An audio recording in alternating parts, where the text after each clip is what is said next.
Good evening, members of council and guests. Welcome this evening to our council meeting. I would take this opportunity to welcome council back for the first meeting of January and wish each and every one of you and the people in the audience and our staff very joyous and happy new year. And if council would please rise, and we'll do our council commitment for the town.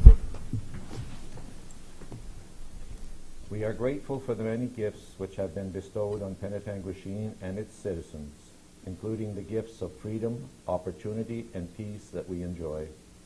May we be worthy custodians of all that has been entrusted to us. We ask that all in attendance and those who could not be here assist us in promoting good government. May our decisions as members of council be enlightened, and may we all be strengthened in our awareness of our duties and responsibilities. May we be granted the wisdom, knowledge, will, and understanding to preserve the good fortune of the town for the benefit of all and to make good laws and wise decisions. Thank you for all attending.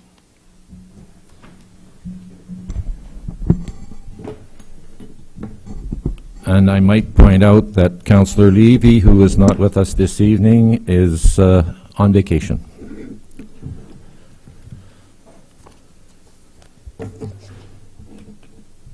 So we'll start with the approval of the agenda, and it is moved by Councillor Cummings and seconded by Councillor Vadeboncoeur that the agenda of the regular council meeting of January 9th, 2019 be approved as presented. All in favor? Carried.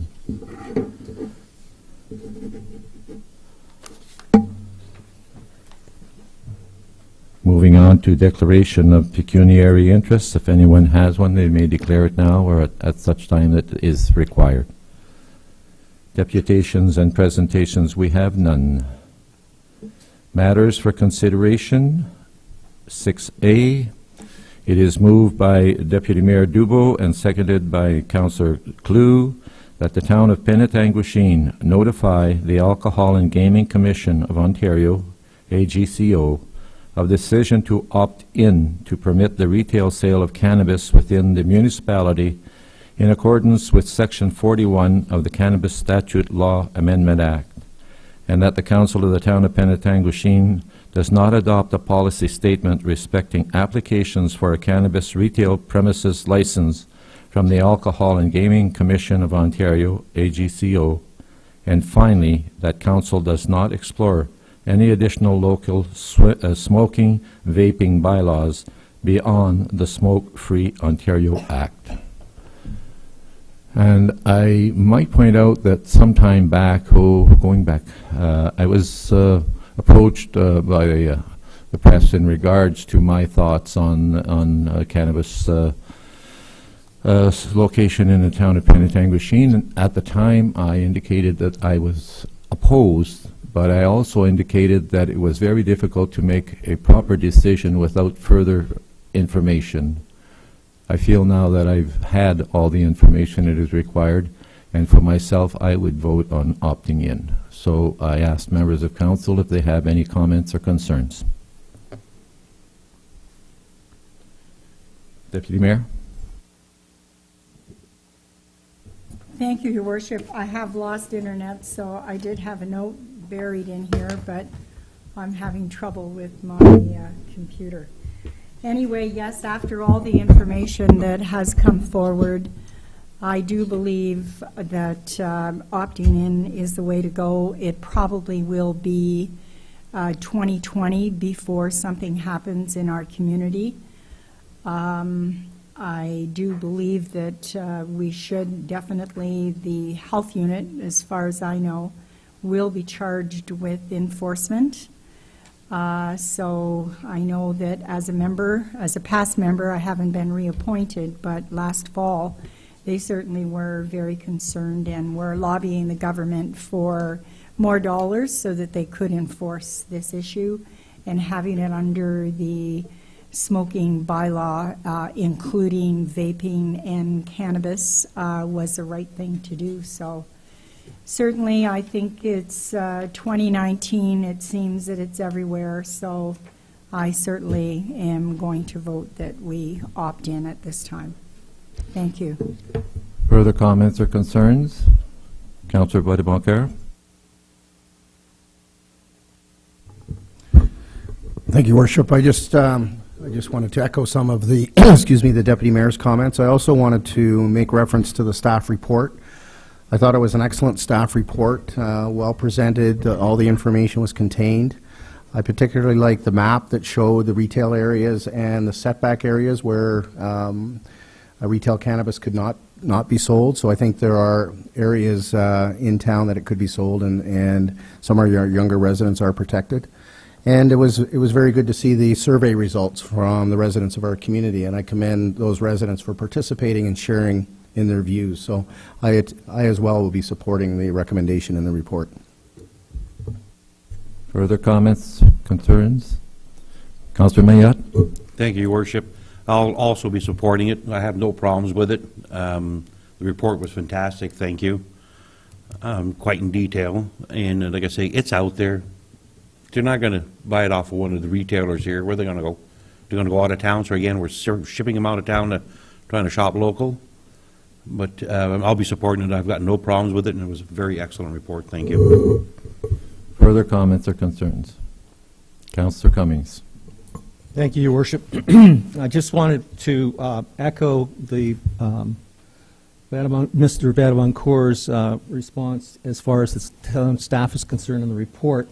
I do have a concern that we are just leaving ourselves open and not allowing us to create any bylaws around smoking of cannabis. I know that I have had several people come to me and say that cannabis smells a little bit different than smoke. It's bad enough to smell smoke outside of a store, but when you have marijuana that can be smoked anywhere, there is a problem I see with that. I know that Barry's looking at following alcohol-related bylaws for cannabis, and I'm just wondering whether we are doing our due diligence by saying it's here, I know it's here, it's going to stay, however, we have no control once we do this. So I was just wondering if there's a possibility of us eliminating that last clause for the additional bylaw. I might ask the CAO for clarification vis-a-vis bylaws that may be passed after opting in. Through you, Mr. Chair, I'll attempt to tackle this, and then if the Director of Planning, who authored the report, has anything to add, I'd ask her to chime in as well. We did provide a secondary option under that one component that alludes to having council direct staff to provide a future report on additional local smoking and vaping bylaws for the town. I would suggest that if it's council's wish to go down that road, that there be an amendment made to the motion and actually go down that path, and then have staff, we would add it as a referral item, and then staff can report back on what that looks like. That was to some extent done over the last year, so it shouldn't be too difficult of a task. In the last term of council, that was explored and prepared and presented to council well before the cannabis came into play. So there will be some additional information that staff could explore, but I think if that's what Councillor Cummings is referring to, that would be the avenue to do it. Now, I do understand, Mr. CAO, that the decision on this has to be made by January the 22nd. Yeah, through you, Your Worship, the decision to opt in or opt out has to be made by January 22nd. So if council is comfortable with the first component of opting in or not, then that can certainly be made. But the local smoking bylaws and exploring that, there's no timeline on that as per se. But certainly council could make that motion to have staff explore that. And then obviously we would report back in as expedient of a fashion as possible. So what is the wish of council? Councillor Cummings. Thank you, Your Worship. I propose that we make an amendment to see what happens and let staff explore some options or possibilities in the future. Okay, and Madam Clerk, we can just add that to this motion.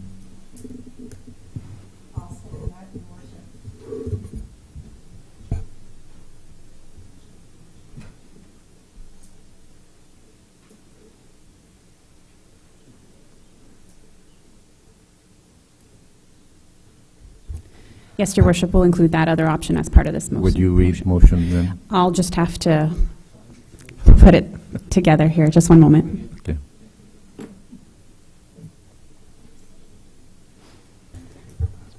So the first part of the motion is that the town of Penetanguishene notify the Alcohol and Gaming Commission of Ontario, ACGO, to the decision to opt in to permit the sale of retail sale of cannabis within the municipality in accordance with Section 41 of the Cannabis Statute Law Amendment Act, and that the Council of Town of Penetanguishene does not adopt a policy respecting applications for cannabis retail premises license from the Alcohol Gaming Commission of Ontario, AGCO, and that Council directs staff to provide a future report on additional local smoking/vaping bylaws for the Town of Penetanguishene. Thank you. So, seconded by, okay, and all in favor? That is carried.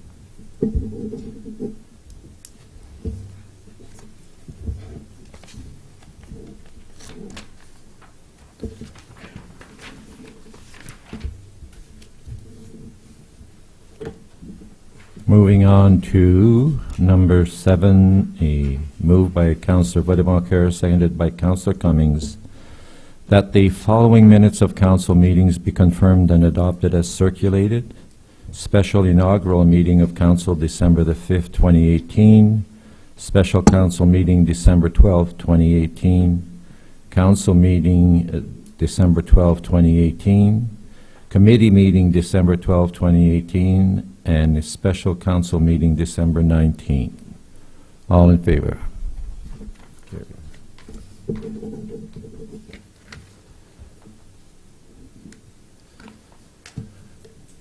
Moving on to number 8, presentation and consideration of report, Committee of the Whole. Committee of the Whole report, December 12, 2018, that the recommendation contained within the Committee of the Whole related to Recreation and Community Services section be approved, and that is moved by Councillor LaRose and seconded by Councillor Saint-Amand. Are there any those items that anyone wishes to pull? No, then all in favor?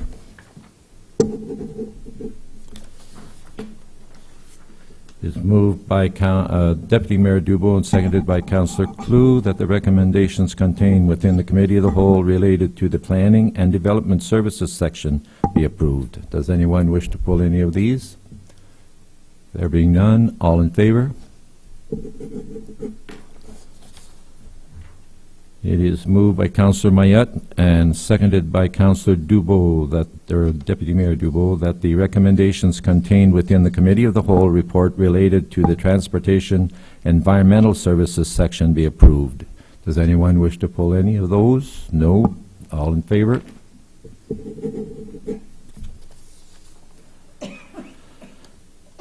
It is moved by Councillor Vaudemont-Kerr and seconded by Councillor Cummings that the recommendations contained within the Committee of the Whole report related to the Finance and Corporate Services section be approved. Any one of those wish to be pulled? All in favor?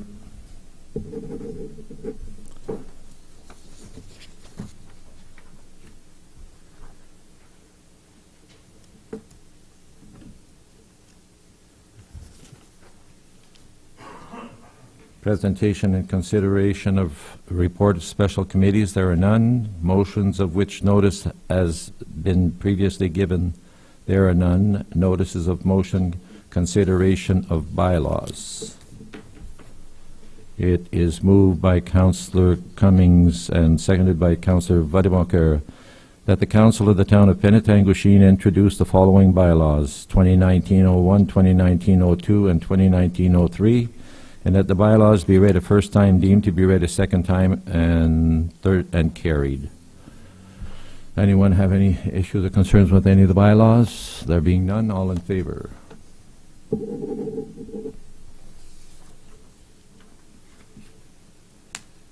We now have the question period from the media and the public. No? Public? No? So then we will go on to announcements and inquiries. Any announcements or inquiries? None? Then we will go to the confirmation bylaw, and it is moved by Councillor Vaudemont-Kerr, seconded by Councillor Cummings, that the confirmation bylaw 2019-04 be signed and sealed by the mayor and the clerk. A motion to adjourn. Councillor Mayette? All in favor? Thank you, council. We will take a 5-minute break before we carry on into our agenda for the Committee of the Whole.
Where the hell did you, oh, okay.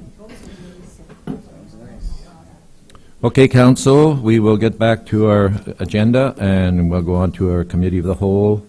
And I call this meeting to order. Approval of the agenda. Committee of the whole agenda, January 9, 2019. Recommended action that the committee of the whole agenda for January 9, 2019 be approved as presented.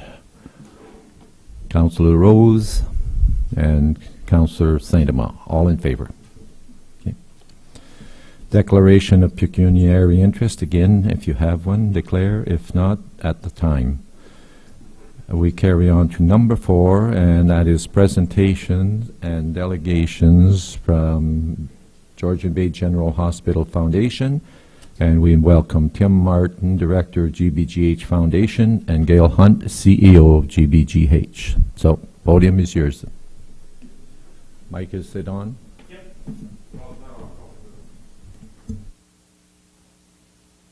A clicker? Oh, we'll do it on there? Okay. Yeah. Thank you. Thank you very much. This is my first time appearing for the new mayor and council, so I'm pleased to be here. Thank you for having us. So I'll just dive between the two here. Okay, good. So first off, I think we want to thank you for all the support you've given to us over the past 18 years, and you're, as you see, just a mere dollars away from $150,000 over the years. So we are very grateful for that, and thank you for that contributions that you've made. Your donations have supported the purchase of updated equipment throughout the hospital. And I'm sorry I didn't introduce myself, but you did. Usually I would say, I'm Gail Hunt, just remember that now. Updated equipment throughout the hospital, the renovation of our emergency department, and most recently the CT scanner. And I'll talk a little bit more about that after. So today I want to give you an update on these projects and show you where your hospital is headed for the future. But first, we'll talk a little bit more about our role in the community. So we're a busy place. We have 626 staff, 127 credentialed staff, and that means physician, midwives, and dentists on staff or associated with the hospital, and 185 volunteers. So we see a lot of patients each year. More than 46,000 emergency department visits, almost 40,000 inpatient days, and nearly 4,000 surgeries, which will be ramping up and increasing in the future, and the list goes on, as you can see for yourself. And with that much activity, staff and credential staff, you can imagine what an impact we have on the community. So approximately 77% of our physicians, as you see up there, live within the 5 core communities of Midland, Penetanguishene, Tiny Tay, Christian Island, and our 2 peripheral communities of Springwater and Georgian Bay that we serve. So although the opportunities may be limited locally, where possible, GBGH purchases our local business, purchases from local businesses for some projects or products. For example, in our children's playroom that was done in association with Kiwi Play, that is a local manufacturer. And a lot of our signage and design we do locally. As you know, we're highly regulated, so we have, it's a difficult process to just buy where we want to buy. So each year we have, we spend more than, or we pay out more than $29 million in payrolls paid to staff who predominantly live in our local communities. They do their shopping here, they dine locally, they support community events, and they appreciate that their municipality also supports the community hospital, and not just because they work, practice, or volunteer at the hospital. And having a vibrant community hospital is integral to the health of the community. I'm sure as, depending on how long you've been on councils, you're going to hear from your constituents at one time or another about healthcare services. So it's, we'd like to keep you as informed as possible so that when you're approached about something, you have the information you need to know. It's not the first time you hear it from outside. So both literally and other ways, healthcare is an attractive investment from industry. It helps to recruit people to different employment. And from outside of the area, what they look at is, you know, most times they look at as healthcare and education when somebody's thinking about moving to this community. So we know that we are a critical community service for your residents. We have about 8,300 visits to our emergency department in 2017 were for residents from the town of Penetanguishene. So that works out to nearly 93% of your total residents visiting the ED in 1 year. Doesn't mean necessarily everybody did. Some people made multiple visits, so. And then on this one, you can see we broke it down by community, so you can see that 90% of the visits that come to GBGH are actually from residents in these municipalities. The largest you see is Midland and Penetanguishene. And the remaining 10%, little sliver there, is from residents outside our region of tourism and people who cottage here over the summer. So the emergency department, which was a big project that came to an end this late last year, was a renovation project that took over 5 years to complete. As I mentioned, our ED sees about 4,600 visits per year. It was certainly a challenge to complete these renovations with on being open and seeing that amount of patients come through. So because of that, we had to do it in 3 stages, which is why it took 5 years. We had to break down in 3 stages. The first one being complete in 2014, and that involved a new entrance into the ED, a new triage area, and new trauma rooms. In phase 2, which we completed in 2017, we saw the addition of about 8,000 in square footage, and we saw mental health safe rooms. We saw specialized exam and treatment rooms, and of course our indoor ambulance bay, which is the envy of our other hospitals in Simcoe County now that we have this beautiful indoor ambulance bay. And the last phase, which was just completed last year, was involved the main waiting room, which was the hardest phase to go through because we lost our waiting room, which was difficult with the volume of patients we see. It also included putting a children's play area in, and it included the complete renovation of our see and treat, or we sometimes call our green zone, whereas the less acute patients would be seen. Typically patients in a larger community would go into a walk-in clinic for, is where we see. So that's about 60% of our patient volume would be seen in that area, so that was difficult to lose that as well. And we had a small administration area added for that department. Our CT scanner. So the old one we had was 13 years old, and the typical lifespan is 10 years. So we squeezed very difficult 3 more years out of it. The new one arrived on September 28th, which was actually the same day as our grand opening for the Emerge, so it was a busy day. The new scanner was installed and scanned its first patient on October 15th. So the new scanner has a lot of benefits over the old one. It has much clearer images. There's much more slices in the image, so we have more accurate diagnosis, and the scans are significantly faster, so we're exposing patients to much less radiation. So the renovations to the imaging department are now complete, and we're just 124,000 away from completing that campaign. So, and for us, in our community, we have a really good wait time. It's 12 days for the CT scanner on average, so our patients in this community get seen quite quickly.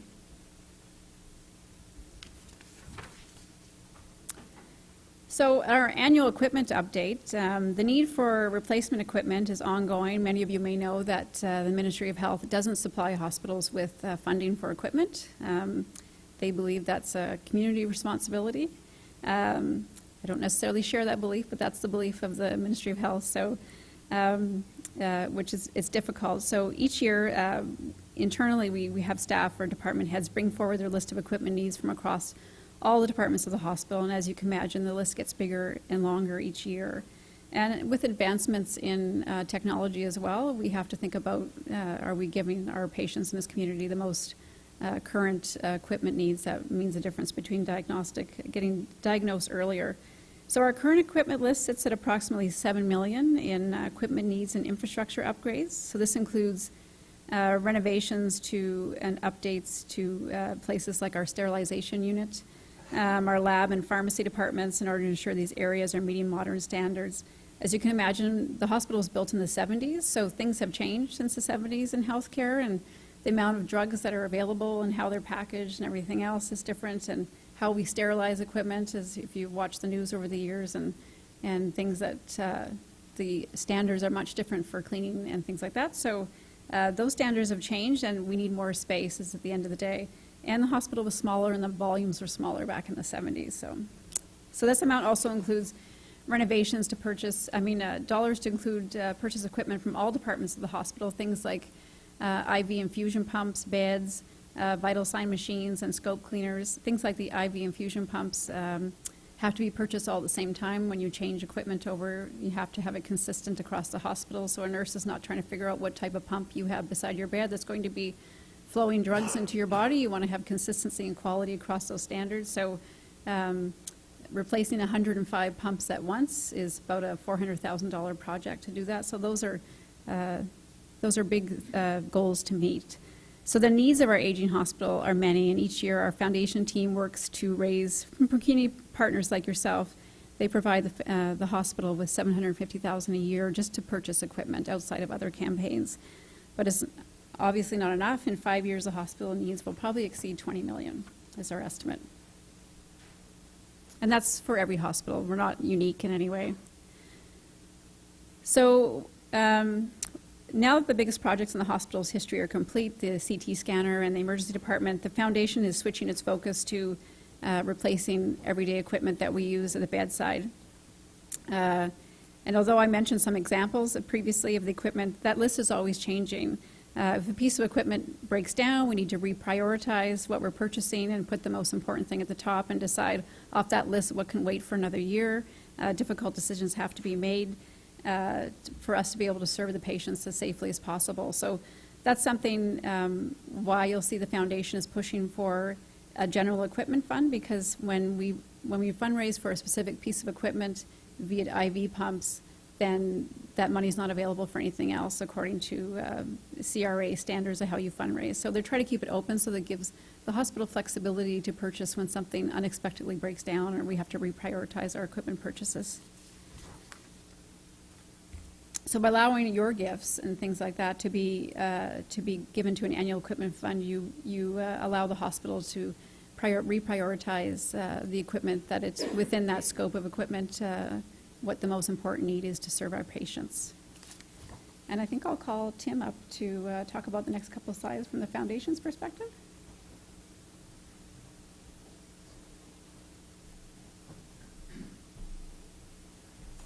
Are you going to be my slide flipper? I will be your slide.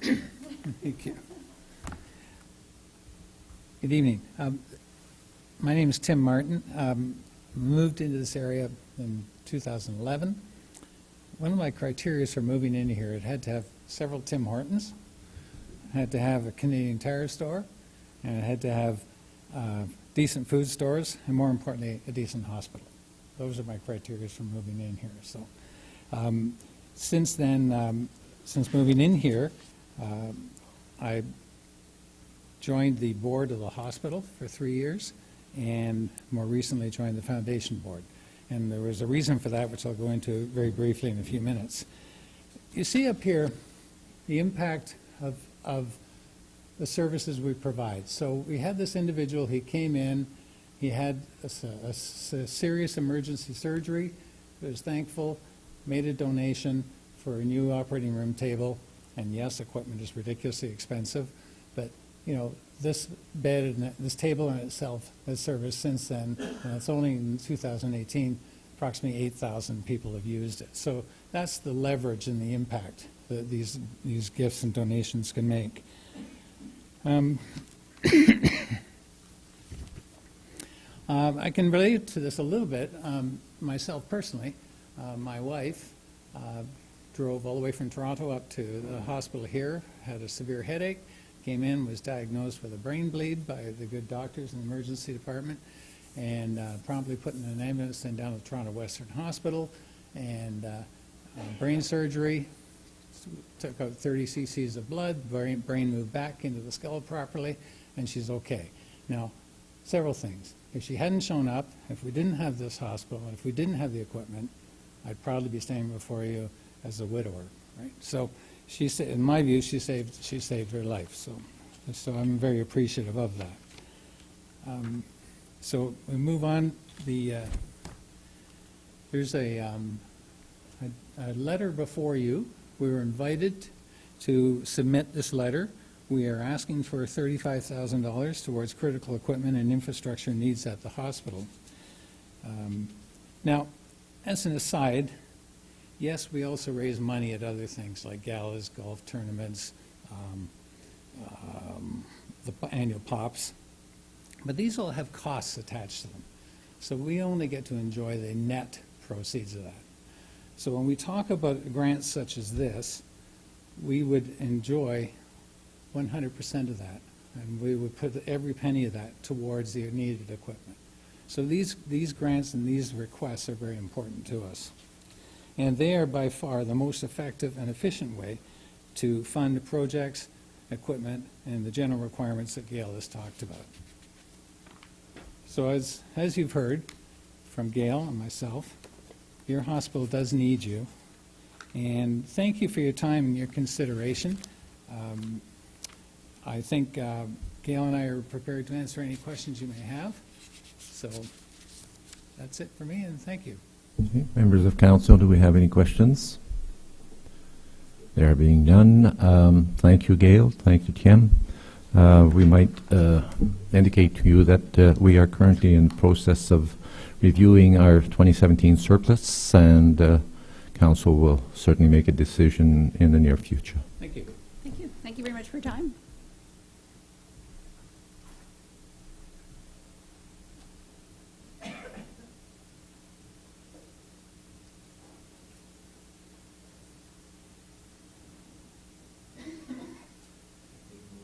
Moving on to 5, council information package. It's council information package January 2nd, 2019, and that the council information package, having been given due consideration, be received for information. Any questions or concerns with that? No. Jessica? Thank you, Your Worship. There is an item in the package that I'd like to pull out if we can. It's the letter from the Simcoe County Greenbelt Coalition regarding Bill 66. That's before the province, or going to be before the province, as I understand, in February. I think it would be wise for us to at least place it on the referrals to keep abreast of this issue as it's going forward. This is regarding the Ontario Open for Business and potentially affecting the development approvals, and I think we should be on top of that one. Thank you. Madam Clerk, can we put that to referral? We can certainly make a note of it on the agenda today, but also during the, I guess that's a planning related, so during that we could add it to the referral item list as well. So I can just make a note of it in the minutes, and then if we can officially add it to the referral item list, that would probably make the most sense. Good, thank you.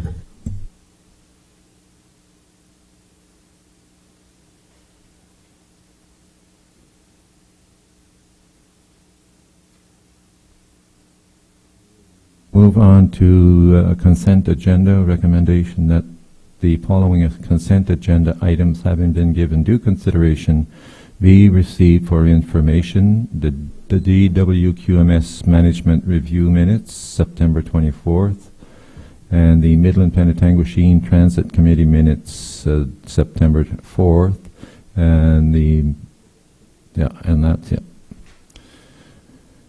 We move on to matters for consideration. Update on the Main Street reconstruction. Brian?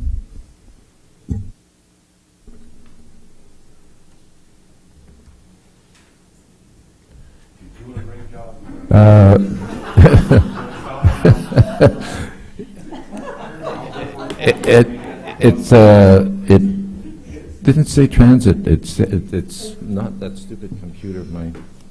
Okay, Mike, take over. Thank you, Mr. Mayor. Consent on the agenda. Recommended action that the following consent agenda item have been given to consideration and received for information. Number 1 is the DWQMS Management Review, dated September 24th, 2018. Second item is the Midland Penetanguishene Transit Committee Minute, dated September 4th, 2018. Do anybody want this poll? Anybody want more information? Can I have a mover? Mover Councillor Rose, seconder. The Deputy Mayor Dubo. All in favor? Thank you. Matters of consideration. Our first matter is update on the Main Street. Brian, the floor is yours. Thank you, Mr. Chair. From the last update we provided back in December, The project has been declared substantially completed, so the substantial completion certificate for the project has been issued, and the 45-day statutory holdback period has been initiated for the project, for the statutory holdback release for the project. At the present time, the remaining works to be completed on site are limited to primarily restoration works, remaining curb and sidewalk and boulevard works adjacent to the Shoppers Drug Mart development, and that will proceed when weather permits in the springtime. We also have some sod and restoration work at the intersection of Main and Thompson's Road, as well as some overhead signage which will be installed at the intersections, which has been installed at Robert and Main already, but for the remainder of the intersections in the coming weeks. Thank you, Brian. Do we have any questions for Brian? Madame Dubois? Merci. Brian, I was just wondering about the intersection at Edward and Main. I know that it's operational now, but have they committed to paving and finishing up come spring? Through Mr. Chair to Deputy Mayor Dubois, we have been in talks with the Village Square Mall about the completion of the entrance. It's as part of a larger site plan process. We've had discussions with them already regarding that. The primary focus this fall was to get the intersection operational, which it is. So they'll be proceeding to pave it in the spring once the temperatures permit, as well as completing the rest of their parking lot upgrades that they're also planning on doing as well. Any other question, Councillor Cummings? Thank you, Mr. Chair. Through to Brian, have we heard from Tatum yet regarding our intersection at Robert and Main? Yes, we have. We've consulted with our design engineers at CC Tatham regarding the intersection and lane configuration at the Main and Robert intersection. They are in agreement with the present configuration of it, which is the straight and left turn through lane, primarily for the reconfiguration and to align the traffic with the other side of the road and to eliminate the turning movements through the intersection. So they're in agreement with that. I also asked them to look into the possibility of signalization improvements at that intersection. But based on the current turning configuration, there's an existing dedicated left turn on the southbound or northbound direction already. And if you were to create an additional left turn dedicated turning movement for southbound direction, you'd have to actually stop the through traffic and actually do a dedicated left turn movement, which would further back up traffic on both legs of that intersection. So by resolving that intersection, you'd actually be stopping traffic further. So they're, in short, they're not recommending any changes at this time. But we are monitoring it. Yes, yeah, okay. Yes, absolutely. As we've indicated, we'll be definitely monitoring the intersection through the winter season. The primary concerns that have been raised are the turning movements through the winter season. So we'll be definitely monitoring the situation as the winter season progresses and making any changes as necessary. Thank you, Brian. Do we have any more questions, Madam Deputy Mayor? One more. Brian, I noticed there is signage coming from south, coming north. There is signage up on the post. Is there signage coming up the hill on that same kind of arm that goes out? I don't know if I noticed that or not. Yes, at all the traffic arms, we do have new signage that depicts the lane configuration. Okay, Yep. I know I'll have to look because I missed that one. Thank you. Any more questions for Councillor Rose? Thank you, Mr. Chair. Brian, now that substantial completion is done, can you explain to me a little bit about the bonus structure that will take place now? I've had a number of people approach me and say it was set up in the original contract that one lane in one direction was to be open at all times. And then during the construction process, we allowed them to close up especially the whole block from between Robert and Point. So that would have saved them a lot of time, and we just were worried that you didn't want to be paying somebody a bonus for finishing quickly when we allowed them to vary from the contract.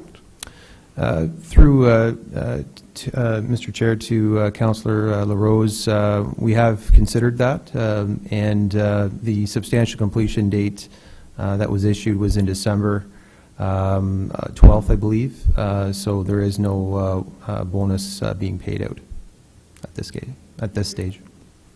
Any more questions for Brian? Okay, thank you, Brian.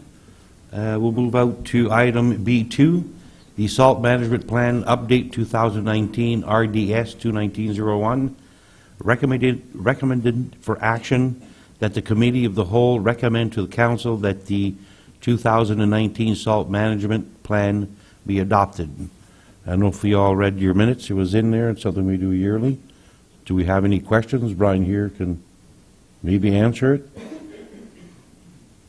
No questions? Going to have a mover? Oh, question, Brian? Or? Sorry, yes, through to Brian. Brian, has there been any consideration given to how much salt's being put on that interlocking stone and the impact of what's going to happen there? Through Mr. Chair to the councillor, we do have considered that in terms of the warranty period for our interlocking stone. That'll be something that we'll definitely be monitoring closely in the springtime and to see how it has held up through this winter season. We have expended a lot of sand and salt this season already.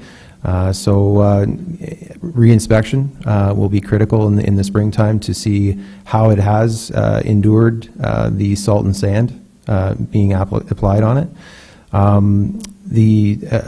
One of the more important items to note is the fact that the compressive strength of the interlocking stones is very high, which allows it to resist the chlorides within the salt, and that's one of the primary focuses on why it was selected for this particular use. So we'll definitely keep an eye on it in the spring for any deterioration and make any repairs as necessary.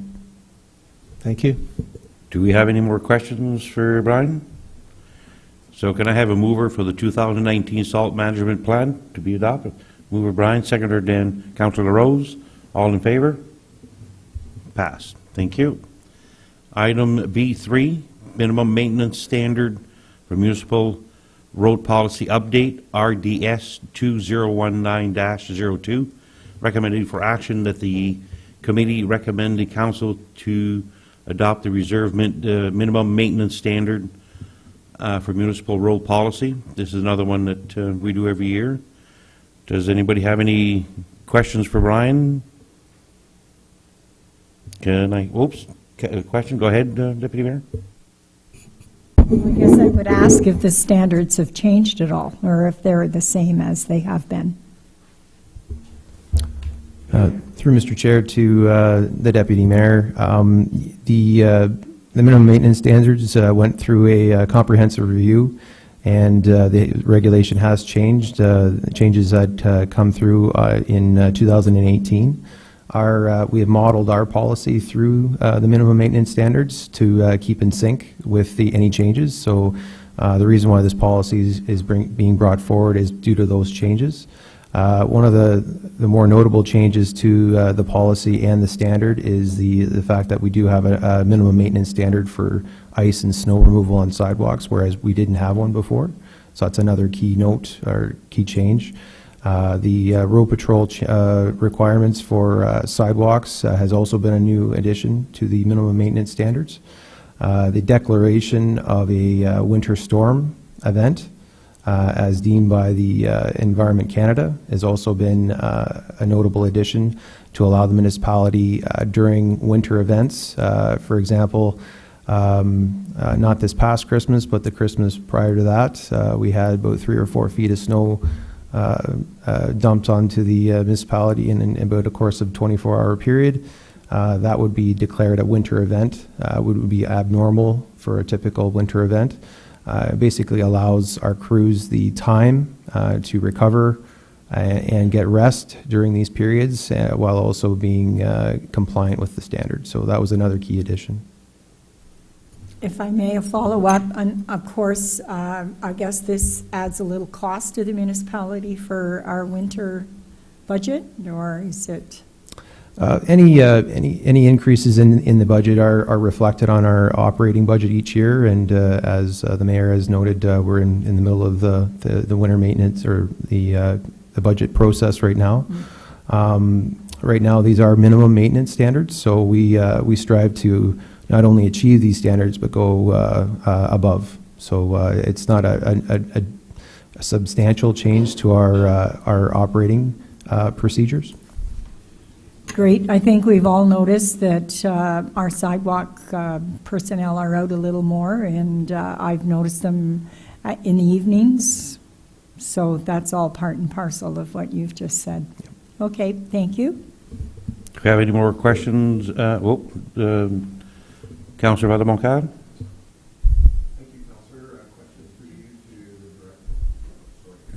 Thank you, Councillor. Question to you, through you to the Director. With respect to the minimum maintenance standards of filling potholes on non-paved surfaces, the standard is that we typically go out in the spring and deal with that, but this fall and into the early part of the winter, we've had several kind of freeze-thaw cycles that have led to potholes in non-paved surfaces.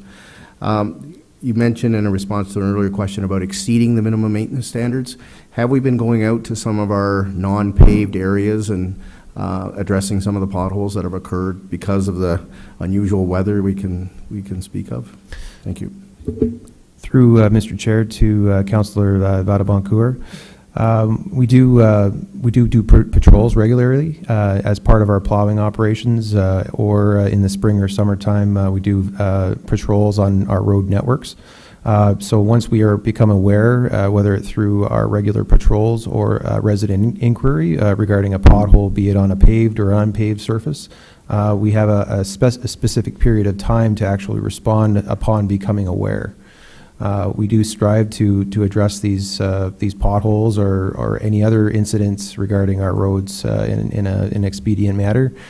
Depending on the class of the road, if it's a gravel road, it's usually a lower class road, a class 5 or 6, which allows us in excess of 14 days, I believe, to respond to these potholes. We obviously strive to address them in a quicker fashion than that. Yes. Thank you.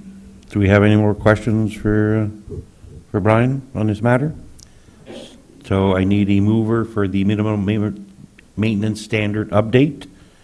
Councillor Rose, seconded by Councillor Valle-Moncade. All in favor?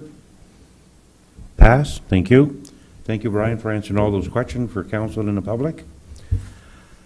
Referral for upcoming staff, agenda and staff. Referral that the Transportation Service section endorse the following additional and existing referral for the upcoming agenda and staff.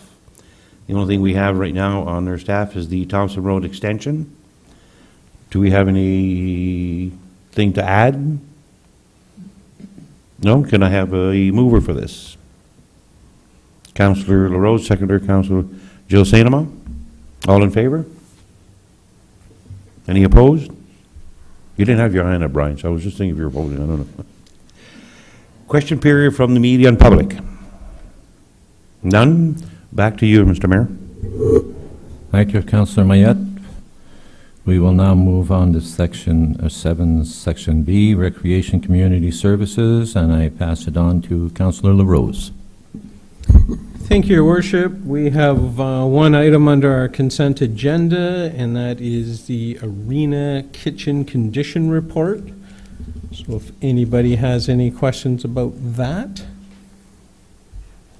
Yes, one, Councillor Valle-Moncade. Thank you, Councillor Rose. Just with respect to the report, I thought it was a well-done report. I thought there were basically a question with respect to the repairs required to the upstairs kitchen. It talked about the health unit making a recommendation that those repairs be undertaken this year. But I note that those repairs are not budgeted in the proposed 2019 capital. So if the health unit is not going to, the health unit is recommending that they be replaced, and we do use that kitchen upstairs quite often for various functions, if we don't repair those cupboards, are we not going to be able to use that kitchen to the same extent as we've used it in the past? Thank you, Councillor Vadamalkar. Yes, if the public health inspector has not assigned a timeline, recognizing that council has some decisions to make about the future of the arena. So at this point in time, staff don't feel comfortable bringing forward any recommendations about how much we should invest in the repair of the kitchen until council makes some further decisions about the future of the arena. The public health does have the authority and ability to cease operations of the kitchen. They have not, at this point in time, suggested that they are going to go down that path. I believe they're giving us a bit of time to make some better informed decisions about what we invest into the facility. The kitchen is still used, but I wouldn't say on a large scale event that there's a significant threat to revenue generations to the facility if we had to shut the kitchen down at this point in time. Thank you. Is there any other questions? Could we have a mover for that? Councillor Mayette, seconded by Councillor Sanama. All in favor? And that's carried. Moving down to B, matters for consideration, we have the Ships Company of Penetanguishene agreement. It's recommended that the draft agreement between the corporation of the town of Penetanguishene and the Ships Company of Penetanguishene be approved as outlined. Do we have any questions on that? Councillor Sanama? Thank you. Just a couple of questions directed to Sherry. I'm just curious from the perspective of, we're only looking at a $23 increase in the rent over a 5-year period. My understanding is that the municipal price index is like 1.75%. It would, not that it would bring up huge dollars, but it would bring it in excess of, not closer to $930 per year. Just curious as to how those things were calculated or what the rationale is behind it. Thank you for the question, Councillor Sanama. So it was done in consultation with our treasurer. It's an agreement that we've done at one time. The precedent of the current agreement does not have an annual increase incorporated within. So we renewed the agreement based on what was currently in place with the one-time increase for the municipal price index, if it's the will of council. And we bring forward a agreement for ratification with the bylaw. We could certainly implement an annual increase based on CPI. Oh, sorry, one more quick question. And also when we were talking about, on the report, it talked about financial implications. Could you elaborate a little bit more on that? Because there's actually 2 slips that are included in that as well. Yes, thank you for that question, Councillor Sanamon. It was certainly missed on my part. So the value of the slip rentals would equate to approximately $1,500 annually between the 2 of them. They are designated transient slips at the time, that this report was originally brought forward, and the agreement was originally brought forward to council, and it was proposed that there wasn't a lot of revenue generation from those slips at that time, but certainly if we converted those slips to permanent, to house permanent vessels, that would equate to about $1,500 annually. Thank you. Deputy Mayor? Yes, I just the Ships Company has been operating out of that building on the museum property for quite a few years. I do feel they're a tremendous asset to us. The 2 ships that they have handmade are located at the dock, and it's a big attraction to the dock. You know, in the summertime, I'm down there a lot, and there are a lot of people that actually stop, and a lot of times they are manned by people from the ship's company. So I know they're probably getting a good deal, but I think they show appreciation, and they are available to us to participate in our special events, of which they do at no cost to us. So I think it's a win-win for the community to have them there. And really, when we look at the cost, I think it's doable. I certainly support having them there and support the recommendation. Thank you, Mr. Mayor. Thank you, Councilor LaRose.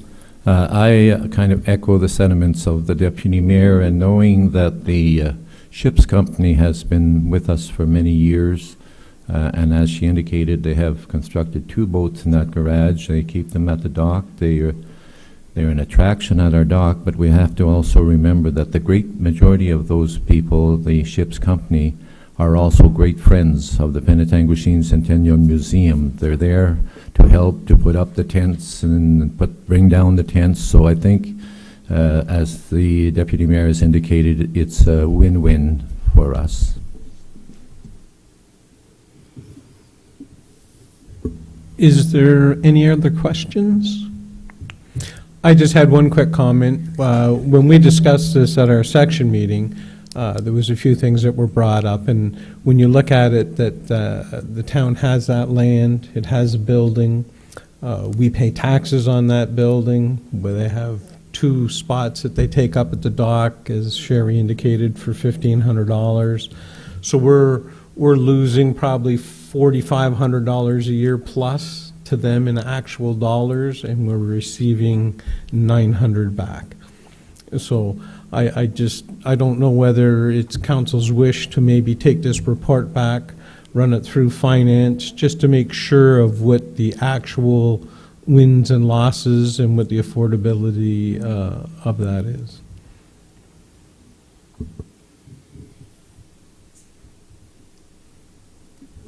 So that works out to, do we want to do that? Is there anybody that would like to make a motion towards that, or do we just let it go as is?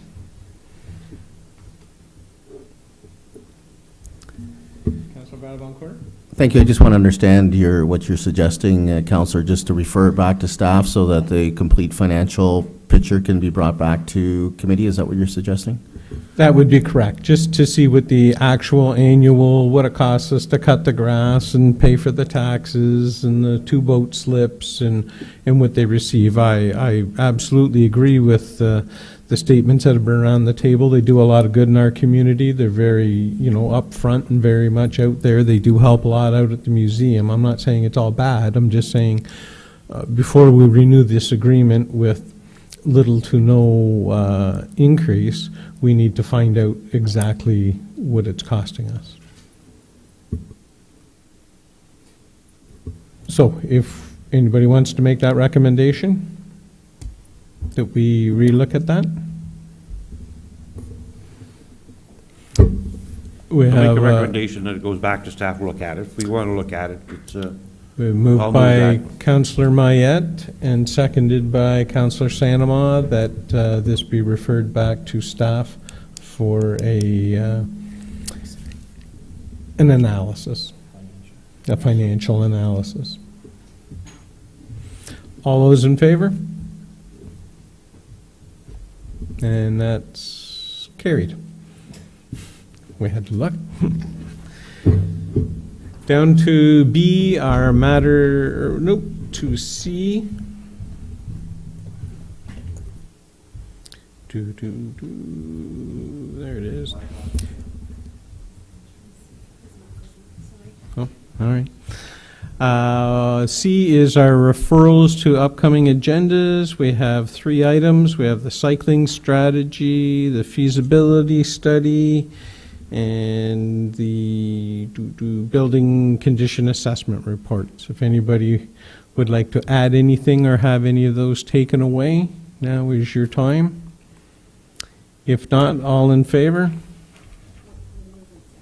Oh, we need a move in a second, sorry. Moved by Councillor Mayette, seconded by Councillor Sanama, and that was carried. We have questions from the media and public. Seeing none, back to you, Your Worship.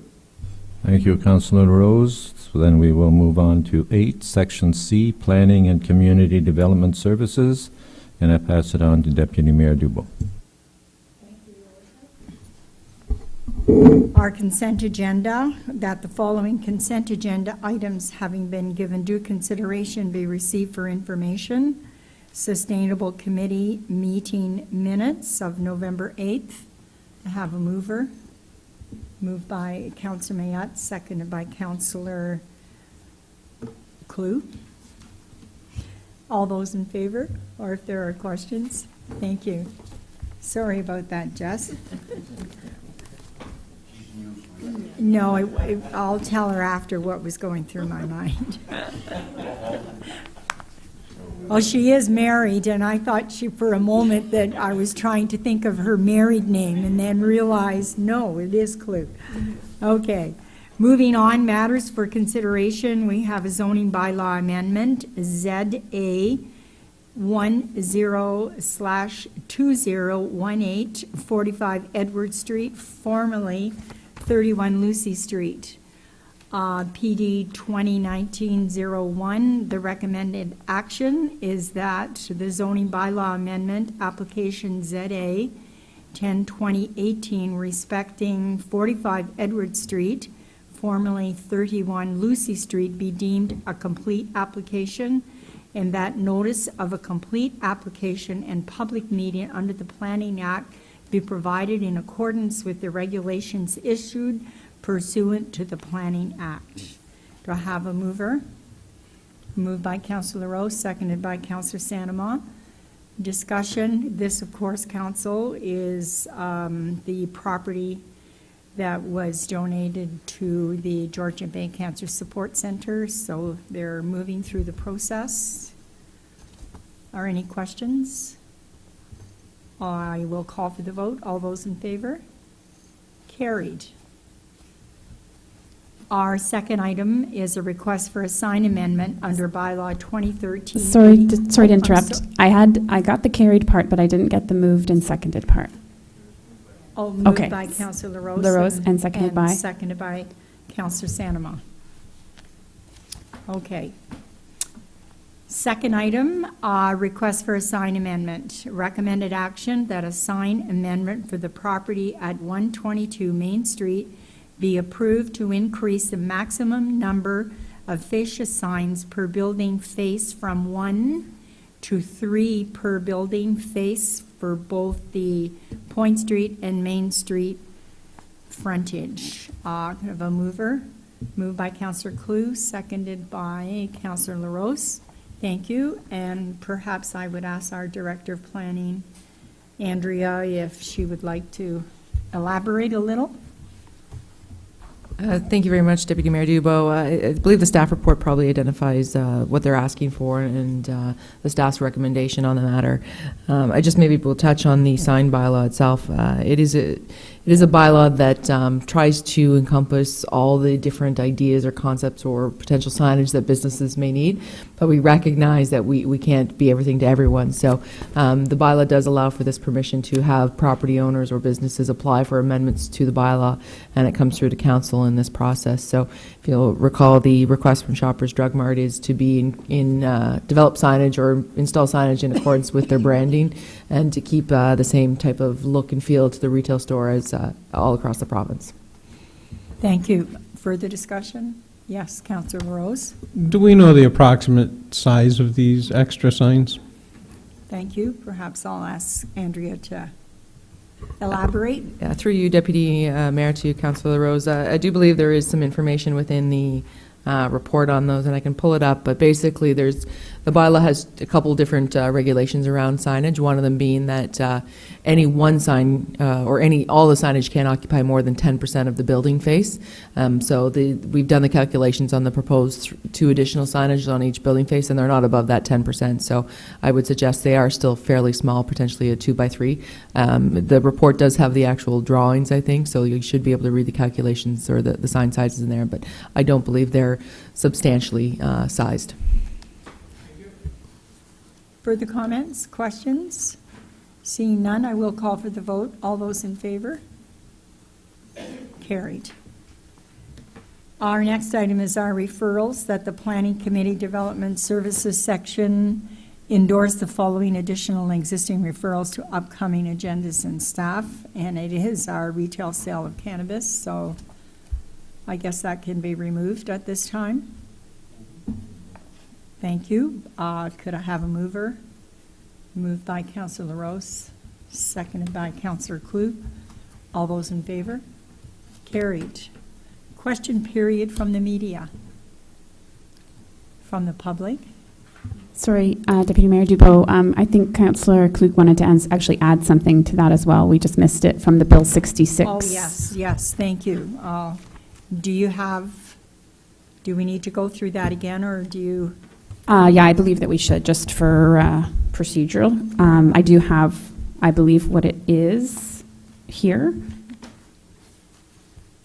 Councillor Klug, if you'd like to elaborate. Thank you, Deputy Mayor. The item would be Bill 66 in relation to the letter we received from the Simcoe County Greenbelt Coalition. And as all other municipalities are having a look at this in terms of whether they'd like to pass a resolution regarding Bill 66. If we can put that on, at least for information, at a future meeting date. Q1, I think.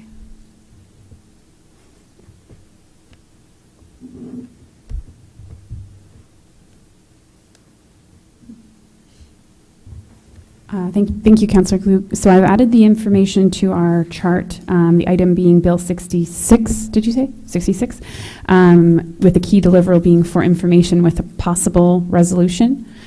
And expected date of Q1 2019. So just as a side, I don't know if we talked about this yet, but for the expected date, what we usually do during this portion is we'll leave it blank. Staff will have an opportunity to talk with the CAO to determine when that would be, recognizing that there's probably some time sensitivity related to Bill 66, which is why you're thinking Q1, but generally we'll sort of come back with when the expected date is. Do I need a mover and a seconder to have that added? Yes, well, Councillor Klug would be the person moving it, so you'd need a seconder. Thank you. Could I have a seconder, Councillor Sanama? All those in favor? Carried. Okay, question period from the media, which we have none. Questions from public? We have none, so Your Worship, I will hand things back to you. Thank you, Madam Deputy Mayor. We will move on to 9, Section D, Finance and Corporate Services, and I will turn it over to Councillor Vadeboncoeur. Thank you, Worship. Under the consent agenda, we don't have any items listed, so we'll move to matters for consideration. And we have 6 reports for consideration this evening. The first report is a request for an amendment to the Schedule C of the Water Regulation Bylaw 2015-64, reduction of large water consumption charges.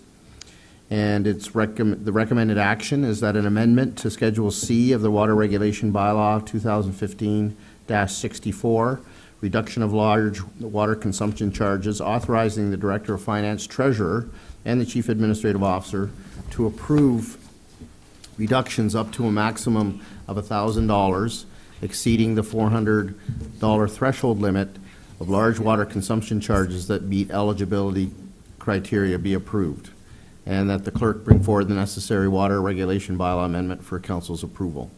And in the report is outlined the criteria that staff would use to consider any exemptions. Are there any questions on this report? Seeing none, may I have a mover and a seconder? Counselor Cummings to move it, Counselor Mayat to second it. All those in favor? Carried. Thank you. The second report is the 2017 Surplus Analysis Report, Finance Report 2019-02. And the report has a recommended action, but it reads that the following community capital requests be approved, but the section is left blank. And the intent is for us to deliberate this evening and give staff direction with respect to which grants, if any, and the amounts that we may wish to consider be approved under the surplus amount. And the next part of that motion is that the balance of the 2017 grant surplus be transferred to the town's corporate contingency reserve. The total surplus in 2017 generated from taxation was about $311,000. From the operating budget, it was about $302,000. And we have capital grant requests totaling about $59,000 from 3 groups. So that's what's before us this evening. I don't know if the Director of Finance or the Treasurer wants to add anything to the report, any history or anything, but that's before us this evening. Thank you. Thank you, Mr. Chair. In terms of the history of the surplus itself, annually I bring this report. Typically, this report comes shortly following, or if not, the meeting immediately following the approval of our audited financial statements, which it was earlier this year, or earlier last year, June 2018. It was deferred in terms of referring it back to staff to inquire about any of the community organizations and whether there was any capital requests to present back to council, which we did again in September of 2018. At that time, it was deferred to new council in January, which is why it's again before you. And typically, the surplus, council makes the decision on any of those community capital requests, the balance of which typically staff or myself and the CAO would discuss and recommend to committee of the whole our recommended uses on the surplus, the taxation surplus specifically. The rate supported surplus, we automatically transfer it to their life cycle reserve funds, which is the purpose of obviously those departments and the rates that we charge for those services. But as far as the taxation surplus this year, following council's decision related to the community capital requests, we are recommending that the balance of the taxation surplus be transferred to the corporate contingency reserve for future decisions, financial decisions that council will potentially be making related to legal expenses, related to compensation review, also potentially some weather events, and having the flexibility in our corporate contingency reserve for council to access those funds. And then just briefly on the community capital requests that we received. Again, as Councillor Badabancourt mentioned, we did receive 3 this year, and they are actually 3 of 4 of the community organizations that we approved capital contributions to from our 2016 surplus. So the Georgian Bay General Hospital Foundation, we've typically contributed on average $10,000 a year to the foundation for capital campaign. Community Reach for the transportation linking communities. Council did approve a $10,000 contribution in the previous surplus year, and it was for the purchase of an additional community van, which they haven't actually purchased yet, and they have come to us in terms of an additional contribution in the amount of $12,000 to purchase the van. I did follow up with that group to find out a little bit more about other funding partners that they had. And they did reply back related to not having any in place yet, other than there was a contribution from the actual dealership in terms of a discount being given, I believe, but also that they are planning on approaching other organizations. For example, the Lions Club was mentioned. So in effect, right now, Transportation Linking Communities is asking for an additional $12,000, which would potentially pay 100% of this additional community van, currently if it's around $22,000 purchase. Thirdly, Huronia Transition Homes Operation Grow. Council did approve a $12,000 kitchen equipment contribution from our 2016 surplus. And this community organization has also requested, again this year, another $12,000 towards additional capital purchases. And I did follow up with this group as well to find out other funding partners that they have secured or municipal contributions. And the town of Midland, in the spring of 2018, contributed a one-time contribution of $12,000. So in a nutshell, that just kind of summarizes the history on those three organizations and the community capital requests. And other than that, if anybody has any other questions related to the actual taxation surplus and the recommendation that it goes into the contingency reserve. Thank you. Thank you, Madam Treasurer. Are there any comments, recommendations, suggestions with respect to the three grant proposals that we have, or grant requests that we have before us? I see some hands, Deputy Mayor, and I think it was Councillor Rose. Did I see your hand up there? Councillor Rose, and then Councillor Cummings. Thank you. Thank you, Councillor Vadavankur. I recently received a phone call from proponents from Community Reach. They were talking about the fact that they are getting a lot of calls from residents of our community to have transportation. So I suggested that perhaps they could make a deputation in the future, and I would like to hold off in giving any money at this particular time until we get some statistical information. I felt that they should come with actual numbers on how many people they are refusing to pick up so that we would have a better understanding. I mean, we do have our own transit system, and I do believe they won't take wheelchairs, of course. They don't have the capability of doing that, but they will take people that have walkers. So I'd just like to recommend that we hold off on that particular donation at this time. Thank you. Thank you, Madam Deputy Mayor. We'll go to Councillor Rose.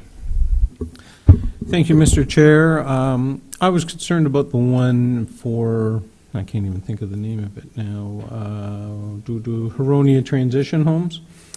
Being that it's located in the town of Midland, and the town of Midland had decided to do a one-time capital budget, and I remembered we had kicked in funds at that time. Makes me wonder, you know, we gave them 12,000, now they're just asking for another 12. Are they just asking for that 12 because they got 12 before and they didn't ask Midland for any because Midland said it was just going to be for a one-time only? I'm the same way. They're probably doing a great job and really helping out a lot of people, but we don't really receive any information from them as a deputation type thing to say what the requests are, what they want to use this money for.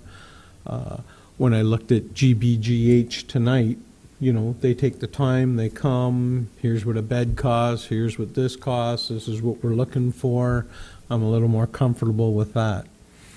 So I've got a little issue with that, and I commend the Deputy Mayor for hers. The other issue I had a little bit was, out of a $311,000 surplus, there was no recommendation made to pay any of it towards any of our debt.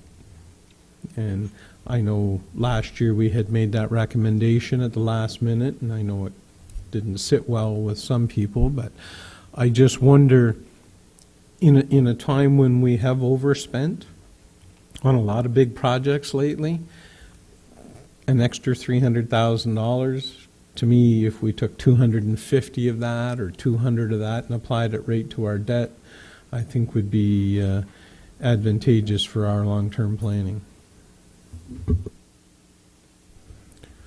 Thank you, Councillor. Councillor Cummings, and then, Councillor Cummings? Thank you, Mr. Chair. I have a concern with the Georgian Bay Foundation. One of the reasons being is that years ago, the municipalities decided that the county was going to be doing the funding for the Georgian Bay Foundation. And I can understand we've been giving $10,000, but it's up to $35,000. So if the county is still paying or still funding GBH, then you're looking at the taxpayer double dipping. So you're paying it through the county and then paying it through the town as well. And I'm a little concerned about that. Thank you, Councillor. Mayor LaRue? Thank you. I would agree that I think that the two should be probably asked to come and do a presentation to council before we make any decision on it, and that as far as the GBGH, yes, they do receive from the county as well as does the Royal Victoria Hospital and Soldiers Memorial Hospital, and yet the City of Barrie also donates to their funds as well, and so does Aurelia. I think in as much as a healthcare reasoning is, it's part of a municipality, and I think it's important that we make sure that we have the benefits of proper health care. What I would propose, however, is that they were asking for a one-time $35,000, and I would propose that if we're going to do anything, that we make it $30,000, and as we've done in the past, $10,000 over a 3-year period.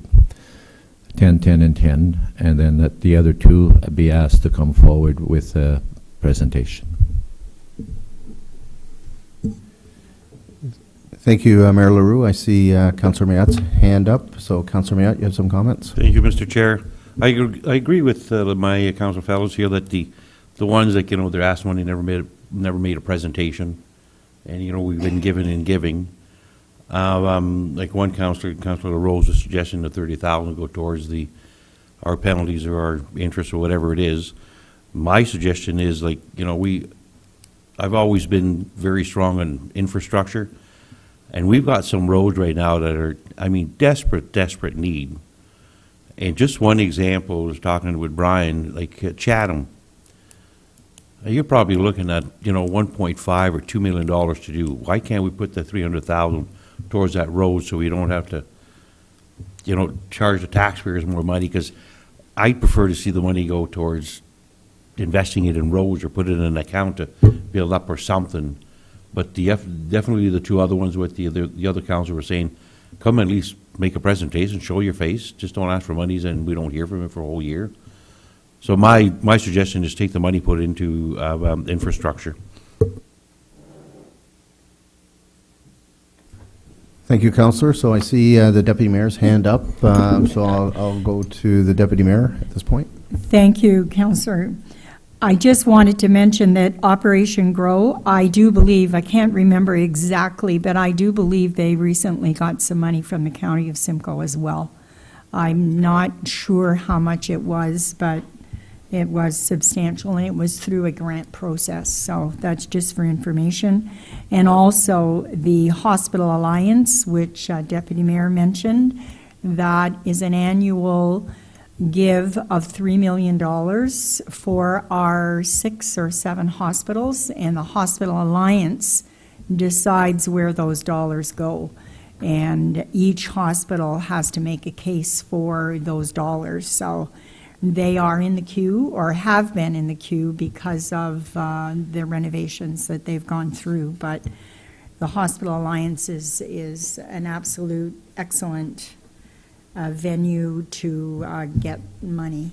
And also, I might mention that we have other things that are happening in our community in the next year, and I'm sure that we'll have further asks. So I would agree. I like the mayor's suggestion of $10,000 per year for the next 3 years to the hospital, providing we have a surplus. I think that's a great idea, and we should hold off on the other two.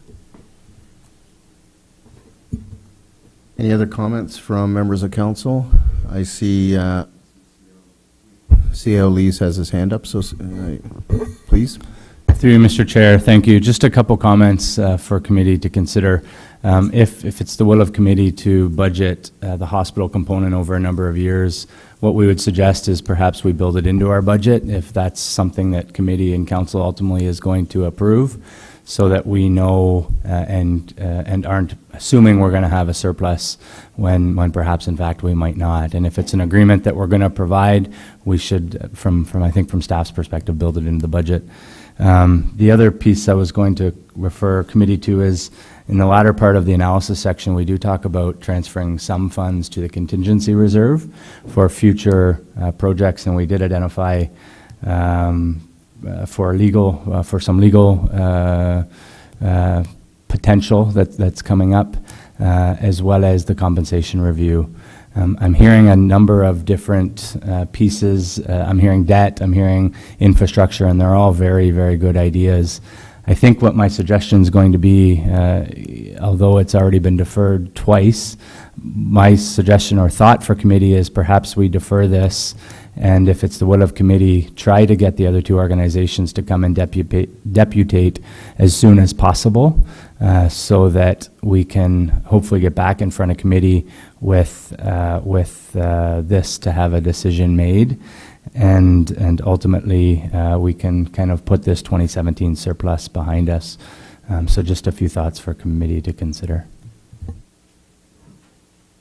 So you've heard the comments from the CAO, and now I'll go to the treasurer, and I think she has some comments. So, Madam Treasurer. Thank you, Mr. Chair. Again, just a couple comments in response to some of the comments that I've heard for information and for consideration. Again, related to the recommendation to transfer the taxation surplus to the contingency reserve is really for council's flexibility in terms of accessing those funds for whatever it is that they require it for in the near future for upcoming decisions. So some of those things that the CAO reiterated that are in process from 2018 into 2019 that are going to require some decision making from this council, as well as some of the decisions that were deferred to this council. It just gives flexibility. In terms of transferring to the town debt, I know that's certainly been a priority and probably still is for council. That's not to say that out of these funds that have been transferred for some of those decisions that council needs to make, if the money's not required for some of those potential items that you're going to be reviewing, certainly council can at that time make that decision to take whatever is available, pay down debt, transfer it into the asset management reserve for infrastructure. And I just also wanted to remind council that in our annual budget, we do currently transfer through a budget line, not through surplus, not to say that it couldn't be increased with surplus, but we do currently transfer $425,000 a year into our asset management plan reserve. And then finally, if we're bringing it back to committee of the whole, I would also suggest that maybe we bring the community contribution policy for review as well, because some of the things I'm hearing, it might be nice to look at the policy as well and maybe see if that needs updating. I might just add, if my memory serves me correctly, I believe the policy that council approved in previous years may have a stipulation in terms of community grants not being eligible to apply for community capital grants if you receive county funding. Thank you. Thank you. So, Councillor Santamar, you had a comment? Just a quick comment. My understanding from, as our treasurer just mentioned, that when, and I'm not 100% sure on it, but with, when dollars are received from the county, historically, that then the community groups are not supposed to be asking the town for funds. But I've also been led to believe that, and according to the letter that was sent out from the hospital, they were specifically asked to submit a request. So it's just some different mixed messages are certainly going out. Thank you. There's been lots of comments, lots of suggestions around the table. One suggestion that I did hear, I think there was some consensus on, was that the request from the Community Reach, Transportation Linking Communities, and the Aronia Transition Homes Operation Grow, that those two organizations be requested to come and make a presentation. So these two requests would be deferred until such time as they've had an opportunity to make a presentation. So I think there was some consensus around the table on that, Madam Clerk. So if we could look to prepare some language around that. I appreciate the comments that the treasurer made with respect to the allocation of the monies to the corporate contingency fund, but I also respect the comments from Councillor Rose and Councillor Mayotte in terms of where those funds could be spent. And I appreciate the treasurer's comments about looking at it from a big picture perspective, because there's multiple needs. So I don't, from my standpoint, I'm not opposed to it going to the corporate contingency account, but also I think that it might be helpful if a report came back from Treasury once the big picture is looked at and said, you know, we're recommending that perhaps money be set aside for this and set aside for that, and some money could go to debt and some money could go to capital. But to do that in isolation without the view of some of the other bigger picture items, that makes it difficult. I thought the mayor had a good suggestion with respect to the $35,000 ask with respect to the hospital. Councillor Cummings and the deputy mayor were correct in terms of the county. The funding doesn't come to the Georgian Bay Hospital every year. It's a competitive process, and sometimes it goes to Aurelia, sometimes it goes to Barrie. An amount of $10,000, I think, is a nominal amount. It's roughly $1 per resident in terms of supporting our local hospital. I think there's some merit there in terms of appreciating our hospital and the economic impacts that it has, and our residents are using that hospital on a regular basis. So I think from a commitment of $10,000 a year and building on the CAO's suggestion about building into the budget, I think that's a reasonable request. So those are my comments. I think that there's some areas here. I personally would like to see 2017 dealt with, so that, you know, 2018 is coming and we're going to be dealing with that shortly, and it's been deferred a couple of times already.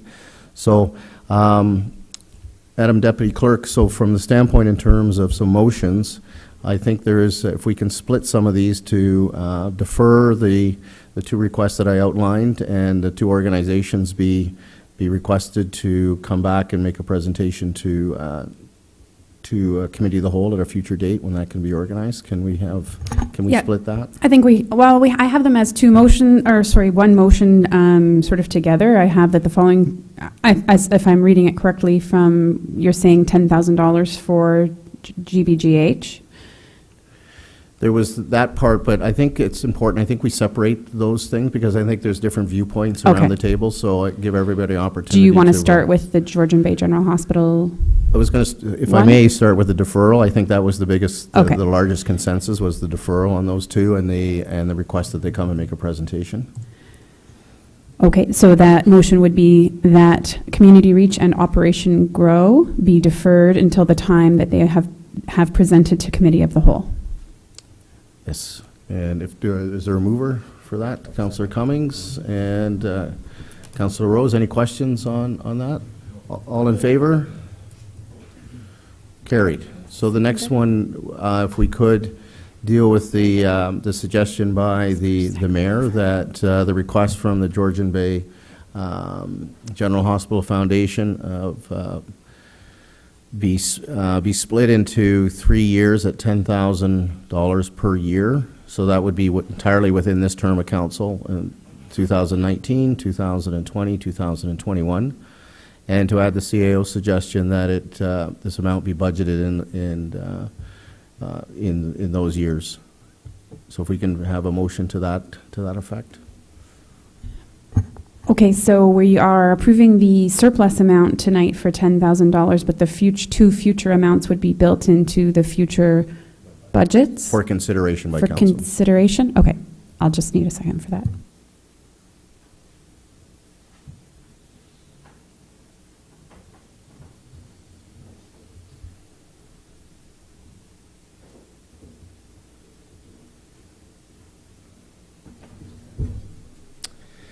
And if I may, while the clerk is drafting, I think Councillor Cummings has a point or maybe a suggestion about the motion. I'll leave that to him to.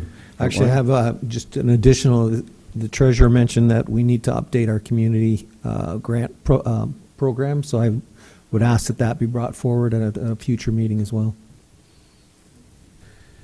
Thank you, Councillor. I think that may be a fourth item, so we'll let the clerk do her drafting.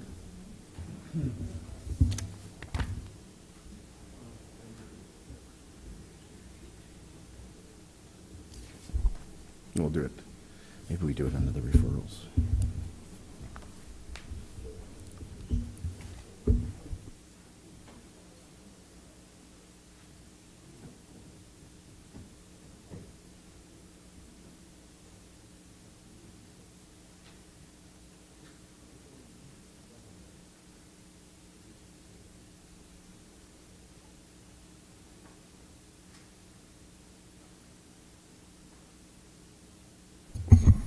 Okay, I think we're ready.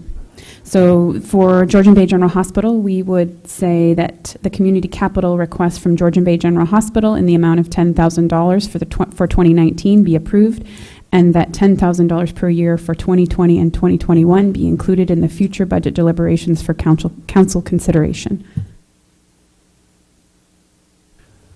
Members of council, Madam Treasurer, I think she wants to say something, so I'll let our Madam Treasurer. Thank you, Mr. Chair. Just two comments, just to clarify. Because the report was deferred, I believe it would be a 2018 contribution with this surplus.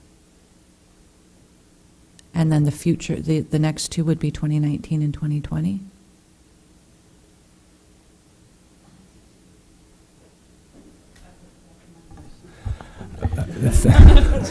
Through you, Mr. Chair, my suggestion would be 2019, 2020, and 21.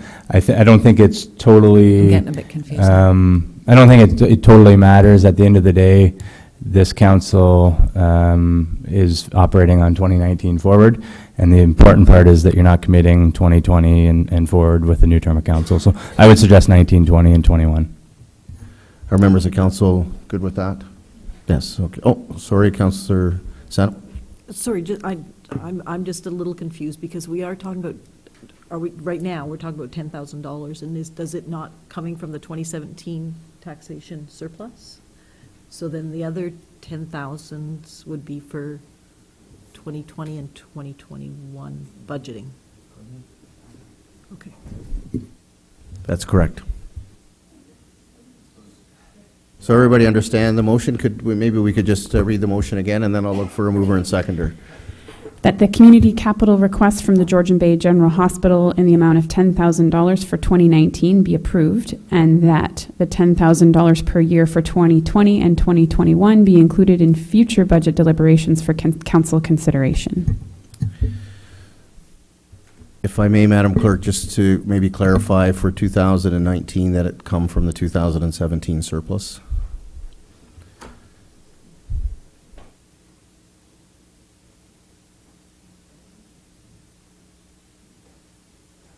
Thank you. So I think that everybody understands the motion then. So can I have a mover for that motion? Madam Deputy Mayor, a seconder. Councillor Cummings, all those in favor? Carried. So the third one is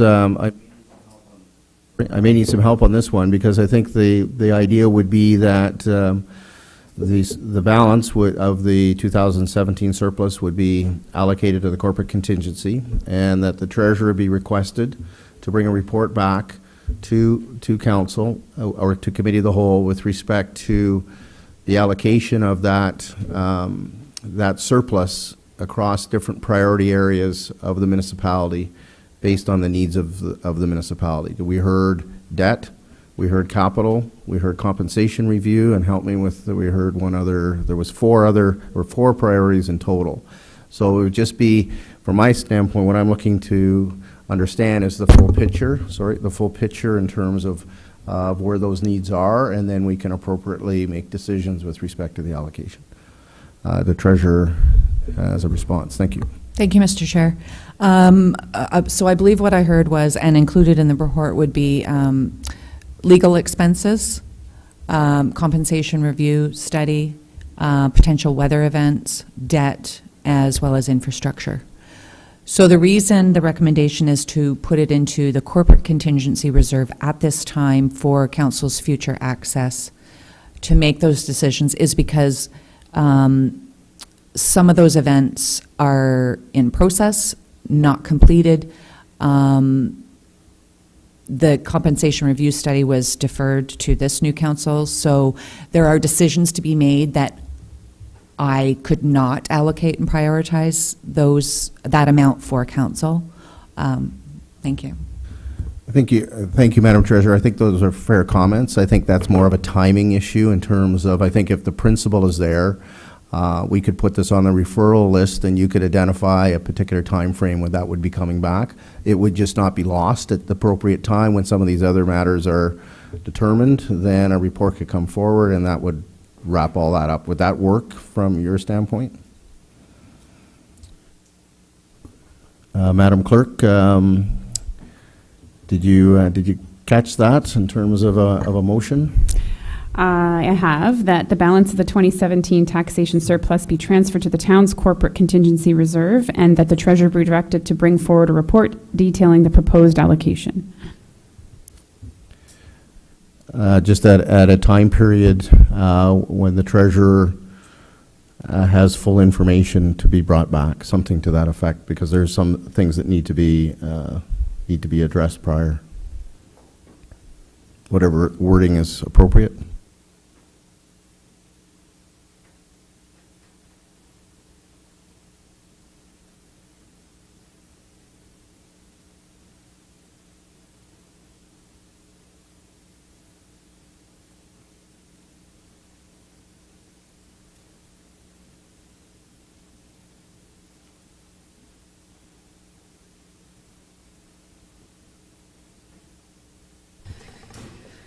I think we may be there. And that the treasurer bring forward a report detailing the proposed allocation at the appropriate time that the sufficient information is available. Sounds good. Okay, so I'm going to ask the clerk to read the motion again, and after she's read it, I'm going to look for a mover and a seconder. So, Madam Clerk. That the balance of the 2017 taxation surplus be transferred to the town's corporate contingency reserve, and that the treasurer be directed to bring forward a report detailing the proposed allocation at the appropriate time that sufficient information is available. Having heard the question, any comments? Do I have a mover? Councillor Cummings, a seconder. Councillor Sanama, all those in favor? Carried. Sorry, and the last was Councillor Cummings had made the suggestion with respect to the, I see the treasurer's hand, so I'll go to the treasurer. Sorry, I forgot to, I was going to respond to that comment as well, and that would be the FCS referral item list would be a perfect time to bring that forward, and I would be more than happy to do that.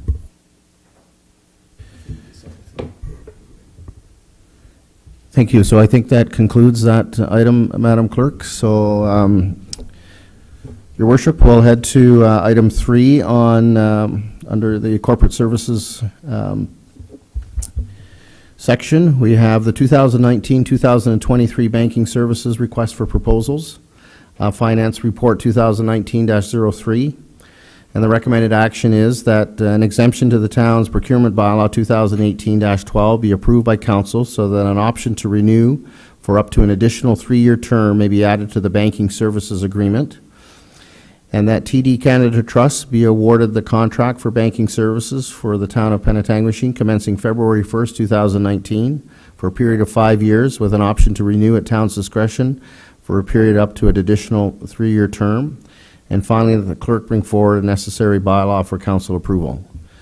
The report is in your package, quite a thorough report. Madam Treasurer, did you have anything to add to the report? No, Mr. Chair, other than if anybody has any specific questions. Thank you. Thank you. Any questions on the report? Councillor Cummings? Thank you, Mr. Chair. Through to the Treasurer, why have we decided an additional 3-year term?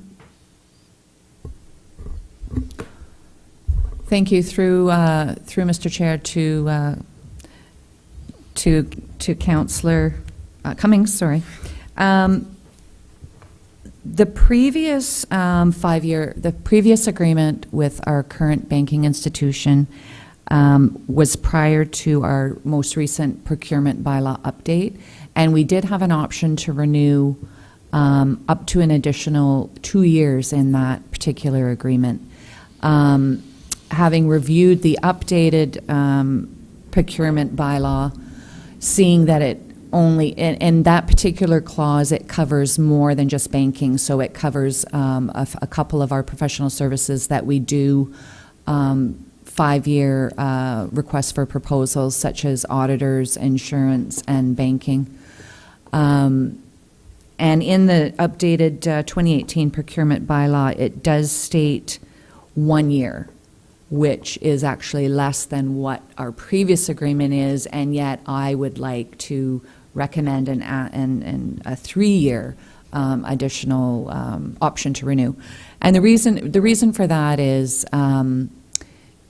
in this day of technology and the services that we provide to our residents to go online and pay us and things like that, it's not as easy as to switch banks and just order a new set of checks and proceed. I did poll some of our neighboring municipalities in terms of doing RFPs for some of the professional services that really get to know your business, and a lot of them that I spoke to don't even do RFPs every 5 years. Some of them have been with the same banking institution or the same auditor for 10, 20 years. So I just thought that it would be an opportunity to renew for 3 years, still taking, obviously we still meet annually, we do an annual review, but at the end of the 5-year agreement, to take that opportunity to say, do we want to do an RFP or not, or touch base with our banker and say, well, you know, what kind of terms are we going to get for a 3-year term? Okay. That explains it. Thank you. Any other questions of members of council? Seeing none, may I have a mover for the motion? Councillor Rose, a seconder. Councillor Mayat. So the motion has been previously read. All those in favor? Any opposed? Carried. Thank you. The next item on the Finance and Corporate Services section agenda is the appointment of an upper tier council alternate. And the recommended action is that council authorize an appointment of an alternate member to Simcoe County Council for the term of council that appointed them, or until their appointment bylaw is rescinded, or November 30th in the year of the regular election, until such time as an alternate member's seat is declared vacant in accordance with Section 259 of the Act. And that the council member appointed to this position is councillor, and that's been left blank for us to determine. And finally, that the clerk be directed to bring forward the necessary bylaw for council approval. So with that, we have a report. I know that His Worship Mayor LaRue, in the past term, then Councillor LaRue was appointed as the alternate to county council. How does council want to deal with it this time? Councillor Mayotte? Thank you, Mr. Chair. If we need somebody appointed, I would suggest we appoint Councillor Dan LaRose. I mean, he's been on council for many years, and I think he'd be a good asset to sit up there when one of the mayor or deputy mayor can't go. So I don't know if I have to put a motion on or a motion to appoint Councillor Dan LaRose. Thank you, Councillor. Any other comments with respect to that suggestion? Is there any other suggestions around the table in terms of making this appointment?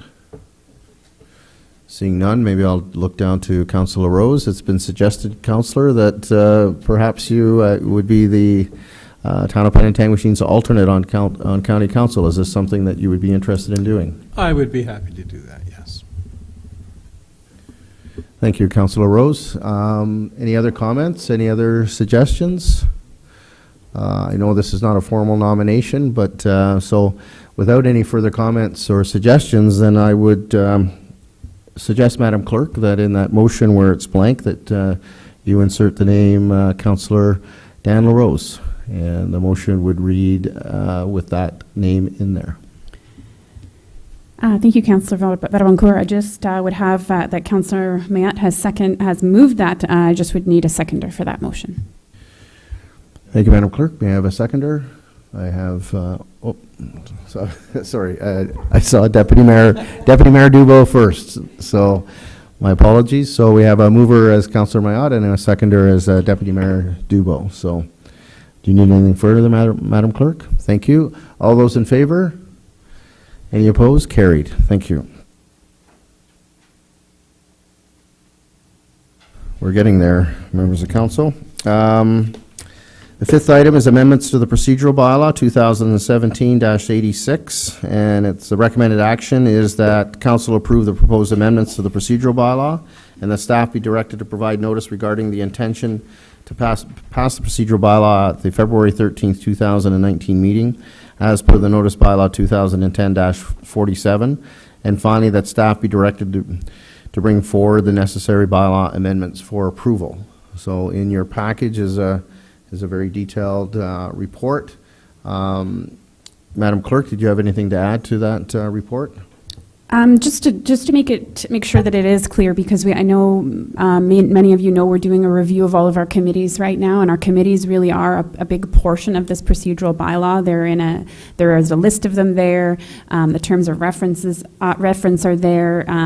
Whether or not a council member is appointed to it or not, it's all listed there. So this portion, we sort of decided to separate the two situations. We wanted to make sure that the housekeeping stuff got taken care of, and then there's going to be a following report about the committees, but both of those reports will essentially then change the procedural bylaw. So we're going to have two reports. Once both of those have been decided, we'll put out the notice to say, this is how we're changing our procedural bylaw, and we'll make that decision. But this is sort of just part one. So I just wanted to make sure that was clear in the report. Thank you, Madam Clerk. Thanks for that explanation. Are there any questions of Madam Clerk on the report? Seeing none, may I have a mover to adopt the report? Councillor Clue, may I have a seconder? Councillor Sanama. All those in favor? Carried. Thank you.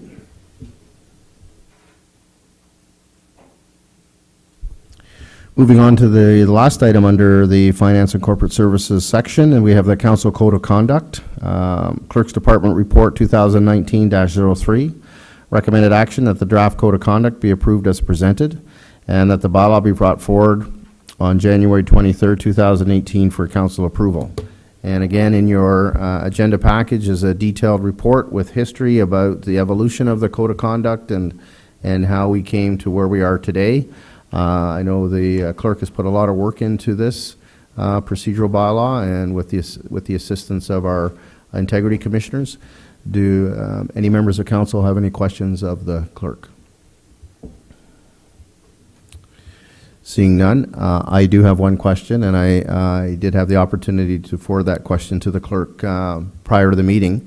And the only thing that caught my attention, I thought that the Code of Conduct was well drafted. I thought the anecdotes as part of the Code of Conduct, I think, will be very helpful in terms of providing interpretations. I just had noticed in an earlier draft of the code of conduct that there was a 6-month limitation in terms of filing a complaint.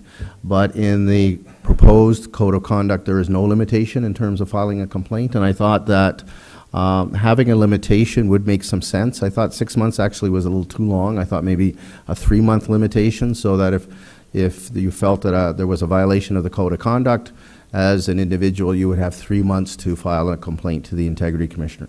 So I posed that question to the clerk in terms of, was there a rationale behind perhaps why the suggestion of the 6 months was eliminated in the proposed code of conduct? And I'm just curious if she was able to obtain an answer to that question. Thank you.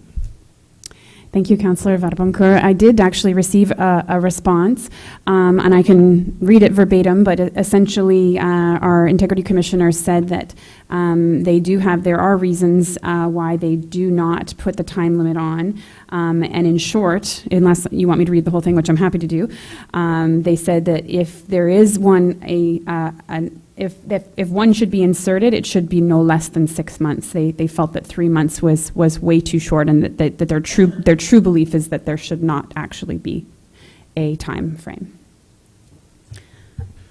Thank you, Madam Clerk. Thanks for looking into that, and thanks for relaying the response.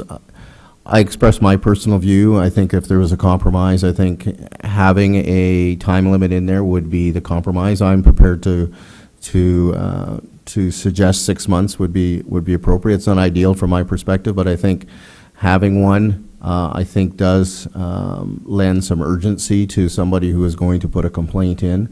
I know how memories fade and, facts get, cloudy. So I think at 6 months, I think that's a reasonable approach. And I would look for some support around the table, if I could, for an amendment, just to put that in, if we could, and move it forward perhaps to the council meeting, the next council meeting, and it can be amended in the appropriate section. I don't want to get into all the specifics about the section, but if there's some consideration that could be given to that when the code of conduct comes forward with the bylaw to the next council meeting, that it be the 6-month provision be put in there. Does that work for you, Madam Clerk?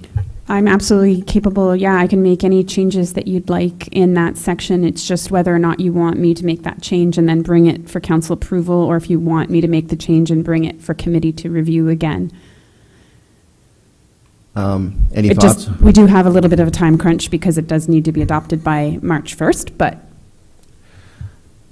my suggestion would be, I think if everybody's comfortable and there were no other questions, I think we just bring it straight to the next council meeting with that amendment in it. And that would be satisfactory to me, but I'll look to other members of council if they have any. I'm seeing that they're satisfied with that. Madam Clerk? I just wanted to ensure, because I was reading the information that was brought forward, that council doesn't want me to read exactly what the Integrity Commissioner said. Does anybody?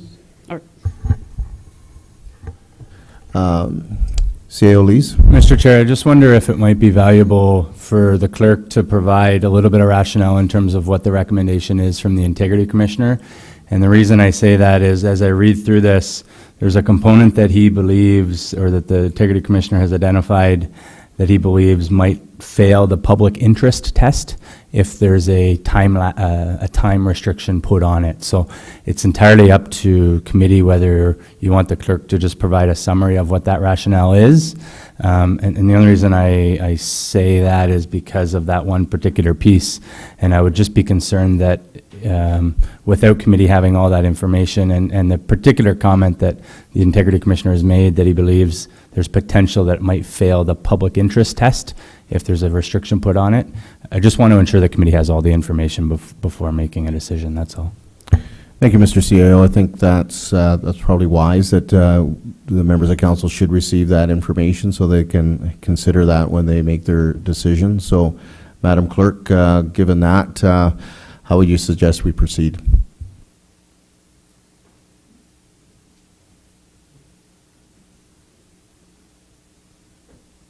If I could just take a moment, I will sort of summarize the email without reading it verbatim, if that's okay. Okay, Madam Clerk.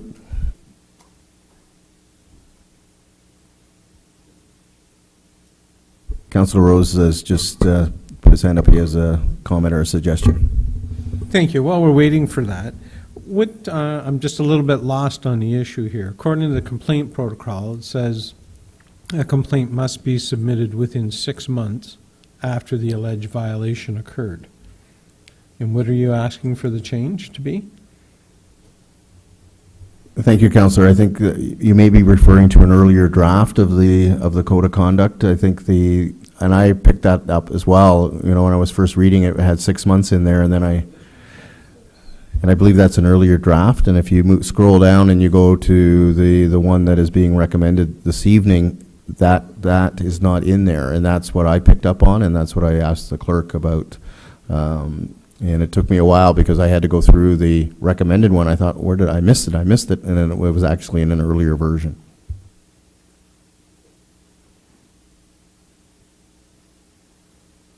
I don't see a different one, but so what are you asking, that the 6 months be taken out or the 6 months be put in? I was suggesting, Councillor, that the 6 months be put in. I thought that was reasonable. Right. I had actually suggested 3, but given the comments from the Integrity Commissioner, I'm prepared to live with 6. But right now, the way the Code of Conduct is drafted, there's no limitation. So if there was something for 2 years from now, somebody could come in and file a complaint. And I wasn't sure if that was reasonable, but I'm interested in hearing what the Integrity Commissioner has to say with respect to his reasons. Thank you, Chair. Mr. Chair, I'm just after reading it more closely, I'm just going to read it because it's simpler that way. So the response was, the answer really lies in our protocol. Our approach is not to conduct a formal inquiry when it would not be in the public interest to do so. We prefer that the approach to an arbitrary time period. If you look at the protocol we included in the training slide deck, every complaint that comes in will be assessed first for jurisdiction, then for whether it's frivolous or vexatious, and then in addition for whether it would be in public interest to pursue. A matter is stale, which cannot be investigated because of the lapse of time. Memory is a good example, which is a mere dispute between individuals, the list goes on, would likely fail our public interest test. On the other hand, if a person decided to overlook one instance of behavior, but upon a repeat offense decided to file a complaint, we would want to incorporate the first incident in our review if it were relevant to the overall consideration of whether the complaint was in the public interest to pursue. It doesn't make sense to have exclude the first merely because of a time lapse. We recommend our protocol be left as is, but if council insists on a time period, 3 months is too short. The minimum should be 6 months from the time of the alleged transgression came to the attention of the complainant. In summary, we do not recommend a time period, but if one is to be inserted, it should be no less than 6 months.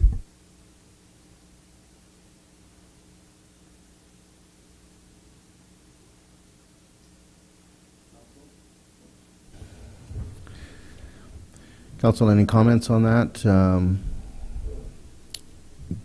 Any thoughts in terms of whether we want to put a 6-month limit or just leave it up to the discretion of the Integrity Commissioner? What I understand him saying is that if one was submitted and it was, the term I heard was stale dated, that it would be seriously considered whether it was in the public interest to pursue that, but it would be the discretion of the Integrity Commissioner. Are we comfortable with that, or do we want to see a time limit?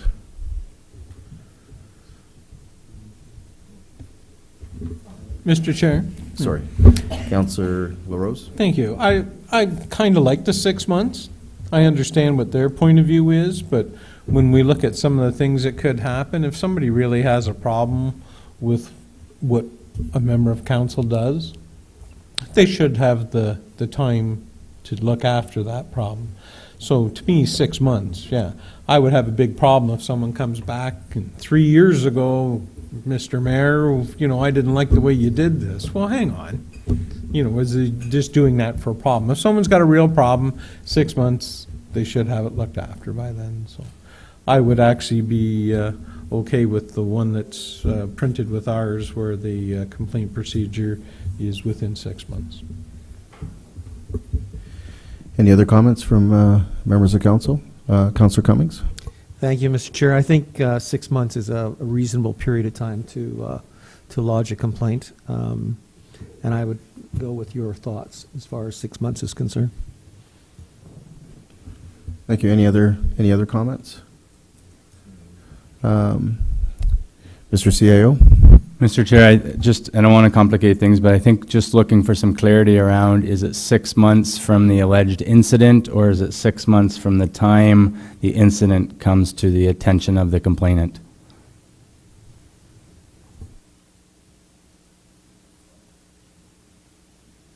So, Mr. Chair, I'll give you an example. If it doesn't come to the attention of the complainant right away, and it in fact comes to the attention of the complainant perhaps 2 months after the incident, then in fact it would be 8 months from when the incident actually occurred. The recommendation from the Integrity Commissioner is the minimum should be 6 months from the time the alleged transgression came to the attention of the complainant. So essentially, if it occurred 2 months ago, but today it comes to the attention of the complainant then has 6 months to bring that forward to the Integrity Commissioner. So really 8 months from when the original incident occurred, but they have 6 months from when it came to their attention. So I just want to be clear on that so we can incorporate what committee wants in the draft as it, and also recognize what the IC's recommendation is entirely up to committee of the whole. Thank you. I think that from the standpoint of terms of wording, I'll refer to Councillor Rose. I think he had the wording there in front of him. Councillor, do you have the wording from the previous or one of the earlier drafts? What does it say in terms of the trigger date in the...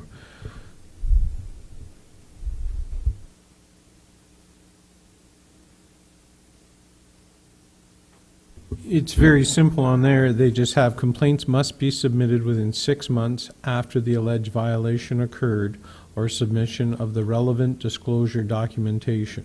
No action will be taken on a complaint received beyond this deadline.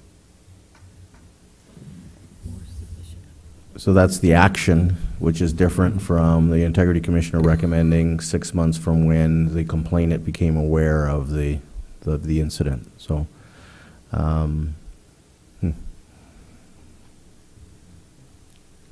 any thoughts? Any thoughts on that? Yes, Councillor Sandoval. We hire the Integrity Commission to kind of help us make those decisions. My belief is if their recommendation is to not have a date, I'm good with that.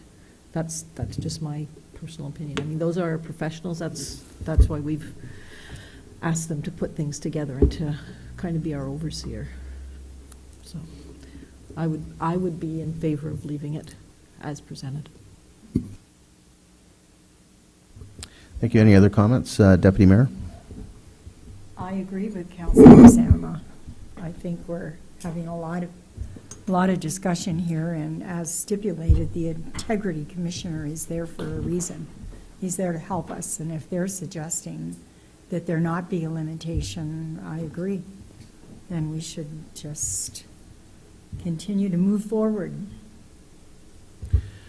Thank you, Madam Deputy Mayor. With respect to the Code of Conduct and amendments to the Code of Conduct, once the Code of Conduct is in place, is there opportunities for council members or council to amend the code? And is there any stipulations in terms of minimum time frame to amend the code?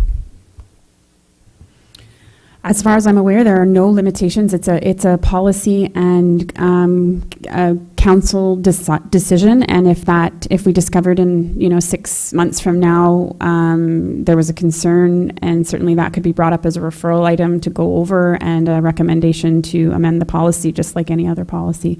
The Integrity Commissioner does oversee this policy, but at the end of the day, it is all the content is all based on the decision of council. Thank you, Madam Clerk. I think with that, I think Councillor Sanama has made a good point, and perhaps we should just give this new code an opportunity to see how it's implemented. And if we find that we're getting complaints beyond the period and that it's not, it's proving cumbersome from an implementation standpoint, then maybe we can come back and look at imposing a time limit. But I think that certainly the Integrity Commissioners come back with a recommendation. He has indicated how his firm would consider Integrity Commissioner or complaints to the Integrity Commissioner that are stale dated. And so perhaps, if I may suggest to council, maybe we just give the Code of Conduct an opportunity, get it in place, and then if there is a need in the future, then maybe we can amend it then. Any other comments on that? We kind of came full circle, Madam Deputy Mayor there, so. So, going back to the motion then, so I'll just, if there's any further comments, that the draft Code of Conduct be approved as presented, and that the bylaw be brought forward to the on January 23rd, 2019 for council approval. Any further discussion? All those in favor? Any opposed? Carried. Thank you. Moving on to the referrals to upcoming agendas, we did have the one that Councillor Cummings had suggested earlier, and that's with respect to, Madam Treasurer, what's the name of that policy? I've just forgotten the name. The corporate grants policy. Community contributions to organizations, Policy? I believe. Policy, Yeah, so yeah. there's enough there, and I think, Councillor Mayotte? Thank you, Mr. Chair. One thing I would like to put on a referral is maybe something that finance can look at is the per diem when you go on a meeting or kilometers to see if we're up to par with the other municipalities. And what I would really like the finance to look at is bring your receipts in if you want to get paid for your meals. I want to know if the other municipalities, you just gave them an allowance of $50 a day, because here you got your receipt, and a lot of times you bring your wife or something like that, well, then the staff's got to sit there and break it down. Well, we don't pay for this, we pay for that, pay for this. Why don't you just give me, like, whether it's $50? I just want to know if the other municipalities are doing that, so we don't have to bring receipts to the treasurer, whoever looks after it, when we come back, like, for example, the AMO conference. So I don't know if we can, I don't know how to word it, I don't know how you want to put that on there, but if we can look into it, if it's possible. Thank you, Councillor. So the one item was with respect to the referral was the policy dealing with community grants. That's the first item. And then Councillor Mayotte has asked with respect to a review of the corporate policy dealing with the payment of per diems and mileage, et cetera, for council member attendance at conferences. So is that clear, Mr. CAO, in terms of what's being requested? Yeah, through you, Mr. Chair. It is actually, it's a schedule within the council remuneration bylaw, which is a 2014 bylaw. We've just recently had some conversation, or I have, with HR around when we're going to revisit this, because it is something we have to review once in every term of council. And it was our goal to review that in the early part of this term of council, as opposed to waiting to the latter part of the council. So I will have some conversation internally, and then we'll come back with some estimated timing, if that's okay with committee and council. The other thing, Mr. Chair, if I might, just so that we don't lose sight of it, in terms of the referral items, is the treasurer reporting back on the allocation of the corporate contingency. And it's really, I know it's in the previous motion, but I would just maybe suggest that we add that back in, just so we don't lose sight of it, and it's on our record. So it's actually 3 additions, if that's the will of committee, to those referral items. Is committee satisfied with those 3 referrals as outlined? So I have a motion that the Finance and Corporate Services endorse the following additional and existing referrals to upcoming agendas and staff. Future agenda items: Huronia Airport Commission, Election 2018, Joint Insurance Renewal Strategy, and the 3 items that were added this evening. So if that clear, may I have a mover for that? Councillor Sanama, and a seconder, Councillor Rose. All those in favor? Carried. Thank you. And we'll go to question period from the media and public. Any questions from the media? Any questions from the public? Seeing none, Your Worship, I'll turn the meeting back to you. Motion to adjourn. Councillor Sanama, and all in favor. We are adjourned.